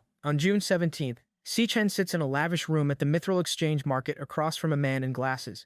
Si-Chen tells the man he came to discuss two things. The first is his debt. He asks for one more week to pay it off, explaining that tying for first place left him 500,000 short of his expected payout. He takes a sip of water and moves on to the second, much more important issue. He looks directly at the man and reveals that he actually came from 10 years in the future. He explains that 10 years from now, the world is destroyed by a group of Demon King, and he is the last surviving Awakener from that timeline. He tells the man that the first Demon King to arrive is named Wrath. Wrath started the invasion with a massive shockwave that tore the world to pieces. Si-Chen then explains that during this disaster, a businessman named Xingji stepped forward and donated a special piece of equipment he built himself, an item known as the Calming Stone. Si-Chen explains that the Calming Stone saved countless lives by neutralizing Wrath's waveform attack, buying humanity enough time to fight back. Hearing this, Xingji stands up in complete shock. He confirms that he designed the Calming Stone specifically to defend against wave-type magic, but he is stunned because the device is currently nothing more than a concept in his head. He starts to realize Si-Chen might actually be telling the truth about coming from the future. Si-Chen looks at him and tells Xingji to come work for him. The scene shifts back to the present on June 26th at the Mithril Exchange Market. Xingji tells Si-Chen that his debt is officially paid in full. He opens a display case holding Si-Chen's massive jagged sword, which is emitting a purple aura, and tells him to take his weapon back. Si-Chen agrees. Si-Chen hands over a bag of materials he collected from the dungeon to cover his interest. Xingji opens it and finds a blade arm mantis arm and a purple monster core. He is impressed and tells Si-Chen that the loot is great and he never disappoints. Xingji then asks about Si-Chen's application to the Black Crow Guild. Si-Chen calmly replies that he got rejected. Xingji is surprised and assumes this means Si-Chen's trip to Tianshan will be delayed. Si-Chen corrects him, saying he is actually moving his plans forward. He explains his new 3-step plan to Xingji. First, he will build his own guild from scratch. Second, he will level it up to gain access to higher tier dungeons. Third, he will head to Tianshan and hunt down the specific dungeon where Wrath is hiding. But Si-Chen admits there is one thing he failed to calculate. He looks at Xingji and reveals that Wrath might already be active in this world. Xingji is completely shocked by the news. Xingji slides a small MP3 player across the desk. The device emits a visible wavy aura. He asks Si-Chen if this will help, explaining that it plays a pop song written by a friend, but he specifically encoded it with beta frequency waves. He tells Si-Chen that this is the most effective defense he can make right now. Si-Chen looks surprised. He asks Xingji if he really managed to put all of this together in just 1 week. Xingji pushes up his glasses and replies that if the future is truly going to be destroyed like Si-Chen warned him, he had to take it seriously. Xingji explains how he plans to distribute the counter-frequency. He contacted a superstar named Michael Bruno, who will perfect the track and release it as his new lead single. With his influence in the music industry, the song will spread everywhere within a week. Xingji recalls Si-Chen telling him that these beta waves are the key to suppressing Wrath's alpha wave attack. Pushing up his glasses, Xingji admits that if the future really is facing destruction, then building this defense is the most meaningful work he has ever done. He suddenly remembers he has one more item for Si-Chen. Activating his glowing blue storage ring, Xingji pulls out a high-tech watch. He calls it a Demon King radar, a device he reverse-engineered himself. He explains that if it ever detects the energy of an S-rank demon or higher, it will immediately trigger an alarm and lock onto the exact location. Xingji pushes up his glasses with a frustrated sigh. He admits that he wishes he could become an Awakener too, believing he could make a real difference in the fight, but he knows he doesn't have the power. Si-Chen looks at him and tells him he has already done more than enough. He tells Xingji to leave the rest of the work to him. Internally, Si-Chen thinks about the threat ahead. Wrath is the first Demon King to appear, and the information he has about the monster is still far from enough. He just hopes nothing else goes wrong from here on out. At 8:30 p.m., heavy rain falls outside the first hospital of Zhangtian district. Inside a hospital room, Jin Tuol Sin, he's strapped into a straitjacket with bandages wrapped around his head. His mind is completely broken. He laughs uncontrollably and barks like a dog, even calling himself a dirty mutt. His father, the hospital director, stands over the bed, just sweating and shaking with anger. Seeing his son reduced to an animal, it just makes him snap. He screams, demanding to know who did this to his boy. He turns to a group of people standing in the shadows of the room. He calls them the top A-rank awakeners in the country and gives them a direct order to find out what happened. He tells them he doesn't care about the consequences or the methods they use. He just wants the person responsible found and made to pay. One of the assassins, a pale man holding an umbrella with a glowing purple handle, he smiles. He accepts the order and promises to bring the target's head back before the day is over. The pale assassin pulls a glowing purple blade from his umbrella, accepting the job. Suddenly, the entire hospital room starts to shake. The tremor catches everyone off guard. Before they can even react, a massive pressure fills the air. The hospital director is completely overwhelmed. He drops to his hands and knees and just vomits on the floor. The A-rank assassins feel the crushing weight just as much. The large man with an eye patch struggles to breathe, noting how heavy the air has become. The pale assassin grips his weapon and warns the group that there is something incredibly strong right outside their door. Out in the red-lit hallway, heavy footsteps echo. A dark, herd silhouette walks straight toward their room. The female assassin readies her glowing blue claws, and the man beside her aims his guns at the closed door. They listen as the heavy footsteps stop right outside. The door swings open, and a large clawed foot steps into the room. A tall, horned silhouette stands in the doorway under the red emergency light. The assassins freeze as they get a clear look at the monster's glowing red eyes and jagged teeth. The creature chuckles and says it looks like it's finally time to eat. A system text appears, identifying the monster as, in this world,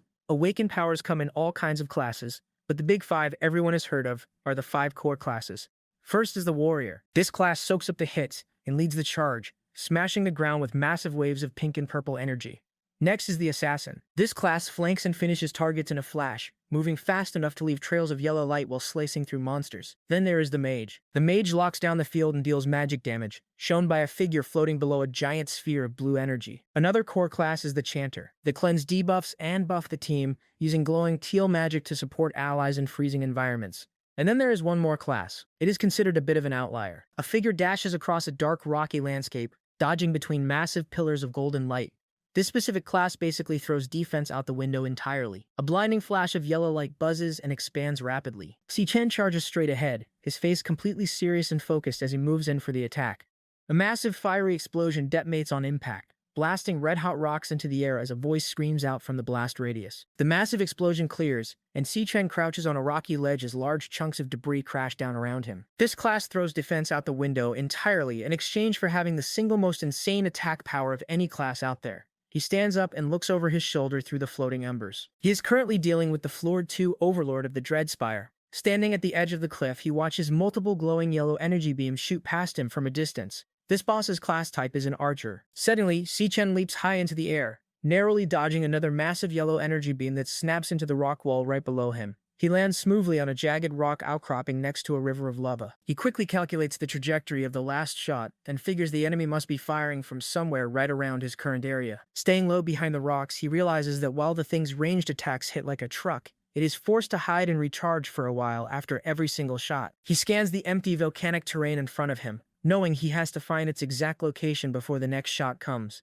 Just then, he catches a glimpse of a dark, slender tail rustling from behind a rock wall in the distance. He immediately locks onto the target. Si-Chen sees his opening. His right arm glows intensely as yellow electricity crackles around it. He leaps high into the air, diving straight toward the dark, spiked tail below. He plans to end the fight right here with one clean kill. He strikes his target perfectly, severing a large chunk of the tail which glows bright orange from the heat of the attack. But right as he lands the hit, a blinding flash of light erupts from behind the nearby rocks. Si-Chen realizes he fell for a trap and curses. A massive explosion detonates at point-blank range, completely engulfing him in a sphere of white-hot energy. The scene instantly shifts. Si-Chen gasps loudly as he jolts awake, sitting straight up in his bed. The room is dark and quiet. He sits there dripping with sweat and breathing heavily. Frustrated, he curses the monster, calling it a sneaky bastard for pulling that ambush. Meanwhile, in the next room, Eon with long black hair stands in a brightly lit kitchen. Wearing a pink t-shirt and tan shorts, she casually stretches her arms above her head and yawns, completely unaware of his intense awakening. Later, Si-Chen sits slimmed on the living room couch, holding a small, fluffy white pet in his lap. He looks completely drained, staring blankly ahead with dark circles under his eyes. Eon walks in and notices his exhausted state. She asks him what is wrong and if he didn't sleep at all last night. Si-Chen sighs and admits that he spent the entire night hunting, only to get played for his trouble. Eon sits down next to him on the couch, The small white pet hops onto the coffee table, stretching and yawning. She asks him what exactly he was hunting all night. Si Chen quickly brushes it off, telling her it was nothing and to just forget about it. He then changes the subject, telling Eon that he is thinking about heading to Sanhaven in a few days. He plans to leave right after they perform the memorial rites for their mom and dad next week. Holding the white pet in her arms, Eon's eyes widen in realization. She remembers that next week is already the anniversary. Si Chen walks over and stands by the window. Eon asks if he really needs to head out that early. He explains that since Sanhaven is a new city, he wants to go ahead and get things set up first. Looking out the glass, Si Chen thinks to himself that he needs to push his plan forward. Behind him, Eon smiles and playfully lifts the white pet up to her face. She tells the animal, whose name is Leo, that it looks like it will just be the two of them holding things down at home. Listening to her, Si Chen feels relieved. He notes that it is a good thing Leo is around to keep Eon company. Having the pet there is the only reason he can actually leave home without worrying himself sick about his sister. But there is one thing that is bugging him. He realizes that under certain conditions, his link with Leo just cuts out. He thinks back to his recent hunt. The second he stepped into the deepest part of that dungeon and the gate slammed shut behind him, his connection with Leo went dead silent. The link stayed completely severed during the fight. It was not until he fully took down the Overlord and the gate opened back up that the link finally snapped back on. His eyes glow faintly as he remembers the sudden rush of the connection returning. He stands there sweating slightly, realizing how close of a call it was. If he had not taken that monster down right when he did, even 30 seconds later, things could have gone seriously wrong. He pictures a worst-case scenario, where Eon and Leo are huddled together, terrified and completely exposed to danger while he is trapped in a dungeon. Snapping out of his dark thoughts, he looks over and calls out Eon's name. He tells Eon that before he heads out to Sanhaven, he needs to borrow Leo for a few days. Eon just stares back at him in confusion, clutching the small white pet tightly to her chest. The reality of their world is that dungeons do not appear very often. When they do, the glowing crystals and monster materials found inside are highly valuable. The resources gained from clearing a single dungeon are worth a small fortune. Because of this, every time a new dungeon appears, the government holds a formal bidding ceremony. Inside a crowded auction hall, an auctioneer takes bids for the clearance rights to a high-tier B-rank dungeon. The opening bid starts at 10 million. The price quickly jumps to 12, then 15 million as people in the crowd raise their paddles. Finally, a well-dressed man representing a major guild raises his paddle and casually bids 18 million. The gavel slams down on the podium, and the rights are sold. The good dungeons always get scooped up by the big guilds almost instantly. What is left over, the low-value scraps and small-time dungeons, gets tossed to the public. The cover is bad. Civilian crews are left to fight over these leftovers. In a dimly lit room, a civilian crew is dealing with this exact problem. A man with goggles sits at a desk smoking a cigarette, reviewing some paperwork. A large combat knife is stuck in the table right in front of him. He complains about putting in so much hustle just to secure one lousy D-rank dungeon. A woman standing behind him wearing sunglasses and holding a baseball bat tells him to stop complaining. She reminds him that anything decent is gone before it even reaches the public board, and tells him to be grateful since they haven't had any work in months. The man sighs, leans back in his chair, and tells her to go find one more body to round out their team. He asks if she knows the drill. The woman walks out of the room with her bat resting on her shoulder, assuring him that she has it memorized. Outside, the woman with the baseball bat shouts to the crowd, advertising a D-rank dungeon run and looking for one more warrior to join her team. By government rule, every dungeon run requires a minimum of 2 awakeners. Because of this, the awakener talent market became the go-to spot for unaffiliated fighters who never made it into a real guild. It is the only place for them to team up, grind levels, and scrape by. An older balding man approaches the woman, sweating nervously. He hands her a paper identifying him as an E-rank chanter. Eagerly, he explains that he can heat up his teammates' weapons and boost their attack power. The woman instantly rejects him. She shoos him away, shouting that she specifically asked for a warrior and has no use for a weak support class. The man pleads with her, begging for a spot because he hasn't found a team in a whole month. Walking past the commotion, Si Chen watches the rejection and thinks it makes perfectly good sense why nobody wants the guy. Si Chen is at the market with a specific goal. To actually keep Eon safe, he needs to get Leo into a dungeon to rack up real combat experience and level up. Right now, his own group, Black Raven, consists only of him, meaning he has no dungeon clearance rights of his own. On top of that, his personal Dreamspire is still way too dangerous for Leo to enter. Because of this, the public market is his only shot at finding a team for now. Wearing a black hoodie and glasses to hide his face, he walks through the crowd carrying Leo in a front harness. Leo is also wearing a small blue hoodie. Si Chen looks down and asks the pet if he is ready, and Leo gives a small, confident bark. For this run, Si Chen is operating under a fake identity, presenting himself to the market as an E-rank stellar tamer named Ashton Lee. Si Chen hands his resume to a man in a blue polo shirt, who is recruiting for a team. The man looks down at the paper, reading the name Ashton Lee, and noting that the class is an E-rank stellar tamer. He looks up in surprise and remarks that it's a rare class. He admits he didn't even know taming was still a thing. The man then explains the flaw of the class, pointing out that a tamer's contracted beast makes up nearly all of their fighting strength. He leans in close, pointing a finger directly at Leo. He calls the pet a mangy little dirt cat, saying it looks like it would wet itself the second it smelled the dungeon. Hearing this, Leo becomes instantly aggressive, his eyes glowing red as he snaps and growls at the man's finger. The man jerks his hand back in surprise, noting the tiny thing has some attitude. Annoyed by the outburst, the man points aggressively at Si-Chen and yells at him to beat it. He tells him to take his scrub cat and leave, adding that no team will ever touch him with a setup like that. Si-Chen calmly turns away, holding a growling Leo. He softly tells the pet to let it go, and suggests they find someone else. He tries showing his resume to several other groups, but he gets rejected every single time. A muscular man with a bandana tells him they want real fighters who can take hits, not some overgrown rat. Another recruiter, heavily armed and wearing a pink hat, simply tells him to get out of there and calls him a scrub. A large, bald, monk-like man refuses him for a different reason, stating that every creature has a soul and he cannot stomach sending one to fight for him, concluding that they are just not compatible and politely asking Si-Chen to leave. Si-Chen continues walking through the market, getting hit with a barrage of rejections from every team he approaches. People tell him his rank is way too low and warn him not to come mooching off their experience points. They yell at him to get lost, complaining that the loot is already tight enough without bringing an extra freeloader. Si-Chen stands alone in an empty alleyway, his head buried in his hand as a deeply offended Leo sits next to him on the ground. Frustrated, he realizes that beast tamers really are considered the bottom of the barrel out here. He stares down at his fake E-rank resume, regretting his choice. He thinks to himself that he should have just lied about his class and smuggled Leo into a dungeon. Suddenly, a woman with bright pink hair tied in a ponytail rushes past him, spotting Leo sitting on the ground. She stops and excitedly asks what the small creature is. She immediately crouches down and scoops Leo up into her arms, laughing and calling him cute. She says the puppy is too adorable and she can't even handle it.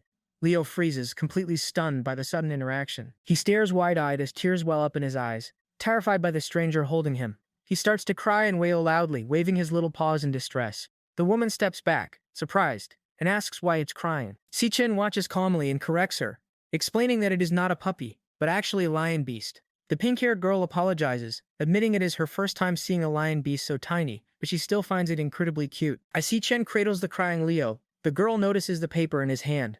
She takes a closer look at his resume, reading his fake name and asking if he is really an E-rank stellar tamer. She stares at him, repeating the name Ashton Lee as she processes the rare class. She asks if he is currently looking for a team. Si-Chen, holding a dazed and dizzy Leo, confirms that they are, explaining that the little cub really needs to level up. Hearing this, the girl snaps her fingers, declaring how lucky they are. She introduces herself as Soleil Hay, a D-rank nuclear class hunter. Soleil explains that she just managed to secure a dungeon herself, but she's currently short on people to help her clear it. However, her cheerful expression falters slightly as she adds that it is a D-rank dungeon, admitting to him that it is actually pretty risky for an E-rank tamer. Soleil looks at them and asks if they have the guts to take on the risk. Si-Chen stands there silently, her expression completely calm and steady, as Leo clings to her shoulder with teary eyes. They accept her offer. Half an hour later, a red off-road jeep speeds across the dusty dirt roads on the outskirts of the city. They arrive at a dumping ground filled with piles of scrap metal and debris,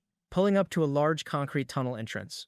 Soleil climbs out of the jeep and announces that they have arrived. Waiting inside the tunnel are the recruiter in the blue polo shirt and his companion in the baseball cap. The blue polo recruiter looks up and is instantly shocked to see who has arrived. As Soleil walks deeper into the tunnel with Si-Chen falling behind, Leo perches on his shoulder and lets out an aggressive growl. The blue polo recruiter yells out in frustration, pointing at them and complaining about seeing the kid and his little dirt cat again. Soleil stops, surprised by the reaction, and asks if they already know each other. The recruiter, waving his arms frantically, explains that he already rejected this kid once today. He angrily asks Soleil why on earth she dragged him back here, pointing out that the rookie does not even have any teen history on his resume. Leo growls back at him in response. The companion wearing the baseball cap leans back, calmly smoking a cigarette. He chuckles and tells the recruiter to relax, pointing out that more hands mean more power, and they should at least give the new kid a shot. Despite this, the recruiter remains highly annoyed, muttering that he simply hates carrying useless deadweight who are just there to leech free experience points.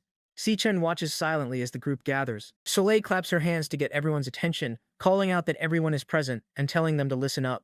Soleil Hai, a D-rank nuclear warrior and the team's captain, lays out the plan. She explains that while they have 3 seasoned D-rank hunters on the team, this specific dungeon is a total unknown, so nobody can afford to get sloppy. She begins assigning roles, stating that once they enter, she and the vice captain, Bidian Lee, a D-rank flower mage, will handle the front line and tank the incoming attacks. Next, she instructs Nolan Grow, an E-rank lightning assassin, to handle flanking and cleanup duties. For the rear, she tells Chuck Milo, a D-rank cloud warrior, to stick close to Holly, an E-rank cloud chanter, and keep their backlines safe. Finally, she addresses C-Chan under his fake name, Ashton Lee, telling the E-rank stellar tamer to simply find a safe window of opportunity to sneak in some extra damage when he can. Hearing her serious briefing, Gideon Lee, waving his arm dismissively, tells the captain to relax, boasting that the run will be a piece of cake since he has personally cleared over a dozen D-rank dungeons already. Confident, he calls for the team to move out, leading the group deeper into the dark tunnel. The group walks in a single-file line deeper into the dark concrete tunnel. Soleil's boots tap loudly against the dusty, cracked ground as they approach a bright glow reflecting off the stone walls. They reach the end of the pathway, and Soleil points out that the gate is right ahead. The air buzzes with energy as a bright yellow light leaks from a gap in the floor. They stand over a large, ragged hole in the ground, looking down at a swirling pool of yellow glowing light buzzing with power. This is the dungeon portal. Without hesitation, they drop into the portal. As they transition, Soleil commands everyone to stay close. They drop down into a massive, dark underground cavern, illuminated by a single stream of golden light pouring from the ceiling. Once inside, Soleil prepares her weapon, a massive, heavy-toothed cleaver wrapped in bandages. The blade ignites, completely enveloped in roaring orange flames. The team looks around the dark volcanic cave, which is filled with hanging stalactites and glowing green plant-like orbs growing along the rocky ground. In the center of the cavern, a giant rock pillar is wrapped in a roaring golden fire, casting a bright light across the entire area. Gideon Lee approaches one of the glowing plants, holding up his green lantern. As he gets closer, yellow electricity crackles between the round orbs. He immediately realizes with frustration that they have stepped into a lightning attribute dungeon. The team advances cautiously. Soleil keeps her flaming weapon ready, warning everyone to keep their eyes open. Behind them, Si-Chen walks quietly with Leo perched on his head. The small cub actively sniffs the air, sensing something in the environment. Suddenly, a bright yellow streak of light shoots through the dark cavern. Before anyone can react, the glowing yellow projectile slams violently into Gideon's back. He lets out a sharp yell of pain as his lantern goes flying out of his hand. Lipping around, Soleil alerts the group, shouting that a beast is incoming. Several more glowing yellow spheres zip across the cave walls, crackling with electricity and squeaking as they bounce off the rocks. One of the spheres unrolls as it leaps through the air, revealing a rodent-like creature with spiky, electrified fur and glowing red eyes. The system identifies the monster as a Volt Rat, an E-rank lightning assassin. Gideon Lee panics on the ground, screaming in terror. He is completely shaken up, unable to believe he was just taken down by a rat. Soleil swings her massive flaming blade through the air, slicing at the incoming beast to keep them away. Frustrated by her vice captain's reaction, Soleil snaps at Gideon, pointing out that he claimed to be experienced and asking why he's freaking out over a simple E-rank monster. Gideon screams back in defense, sweating heavily. He argues that nobody warned him it was a lightning dungeon, explaining that lightning completely counters flower-type mages like himself, especially when dealing with these nasty creatures. Suddenly, a massive swarm of glowing yellow Volt Rats begins spinning through the air. Nolan Ghoul barely dodges in time as one of the fast-moving yellow streaks flashes right past his face. The swarm quickly ascends on the group. Multiple Volt Rats snap and detonate against them. Gideon cowers flat on the ground, shielding his head with his hands while desperately yelling at the filthy rats to get off of him. Soleil struggles to keep up with the onslaught. Looking around at the yellow streaks bouncing off the cave walls in every direction, she yells out, asking why there are so many of them. In the background, Chuck Milo's hands glow with blue energy as he instructs Holly to get behind him immediately. Meanwhile, Si-Chen stands completely still and calm amidst the chaos. He turns his head slightly toward the small cub on his shoulder, quietly calling out Leo's name. Leo responds instantly. His eyes glow with a bright pinkish-purple light, and he lets out a low growl as power begins to hum around his body. At the Gong family estate, a short-haired blonde woman named Kite asks a man lounging on the couch if his onboarding paperwork is sorted. The man confirms that it is, but immediately begins complaining about another stunt Ash pulled today. He's highly upset, pointing out that Ash never even joined the Imperial Guild. Instead, Ash is out there claiming he founded his own guild called Black Raven. Kite pauses, holding her teacup as she asks if Ash really started his own guild. The man confirms it, adding that the guy even tried recruiting his brother right in front of everyone. He calls Ash a psycho and mutters that there is seriously something wrong with the kid's head. Kite sips her tea in silence. Inwardly, she wonders what exactly Ash is playing at and what his real identity is. Later, Kite meets with a red-haired man in a traditional room. He sets down his cup with a clack and states plainly that Ash is not the glutton. Kite asks the red-haired man what makes him so sure. He pours some tea and explains that the glutton always targets strong, powerful awakeners. He argues that if Ash really was the glutton, he wouldn't have passed up a golden opportunity like the graduation exam with Cole and the other examiners right there for the taking. Kite quickly counters his point. She notes that the exam had way too many eyes on it, and any convenient accident under that kind of spotlight would have blown back on him instantly. The red-haired man admits she has a good reason to be suspicious, but he asks her to trust him. He insists that Ash is not the glutton they have been hunting. He tells Kite that sometimes she needs to feel a person out with her heart, instead of just sizing them up through a wall of suspicion. He slides a small bowl of tea across the table. Kite sits in silence. Later that night, Kite sits in a dark room typing on her computer. She pulls up the registry for the Black Raven Guild and sees that it was filed a whole month ago. She realizes this is no coincidence. She thinks about how killing someone outright during a high-profile exam is way too risky and too easy to get caught. However, founding his own guild gives him the perfect cover to lure other Awakeners deep into some nameless dungeon and butcher them at his leisure. Her eyes widen as she connects his behavior to something specific. She realizes this is exactly like a Portia. There is a notorious group among Awakeners known as Portia. Like hunting spiders, they hide in plain sight, blending into the crowd and never raising suspicion. While Kite thinks about this, the fight in the dungeon continues. Dozens of glowing yellow volt rats bounce off the cave walls and swarm the team. Gideon lies on the dirt floor getting zapped, screaming for the rats to get off him. Soleil swings her heavy blade to deflect the incoming attacks, frustrated and asking why there are so many of them. In the back line, Check Milo's fists glow with blue energy as he steps forward, telling Holly to stay behind him. Amidst all the panic, Ash stands completely still and silent, calmly watching the chaos unfold with Leo on his shoulder. Ash quietly calls out to Leo. The small cub responds instantly. His eyes glow with a bright pinkish-purple light, and he lets out a low growl as magic energy buzzes around his body. Suddenly, a Volt rat leaping right at Soleil is stopped dead in mid-air, tightly bound by glowing purple rings of energy. In the blink of an eye, the entire swarm is locked down. Dozens of rats float helplessly above them, trapped inside the buzzing purple rings as Gideon stares up from the dirt in complete shock. Leo lets out a loud roar, fully activating the Stellar Mage skill, Strangling Star Ring. The glowing rings violently tighten around the trapped prey. Under the crushing pressure, the rats explode one after another in a chain of bright blasts. The rapid explosions light up the dark cave, and then it is over. The cavern falls completely silent. Soleil, Gideon, and the rest of the team just stand there frozen, watching as nothing but glowing golden embers slowly drift down to the floor. Soleil lowers her weapon, staring in complete disbelief as golden sparks rain down around her. Chuck, Milo, and Holly stand frozen with their mouths wide open.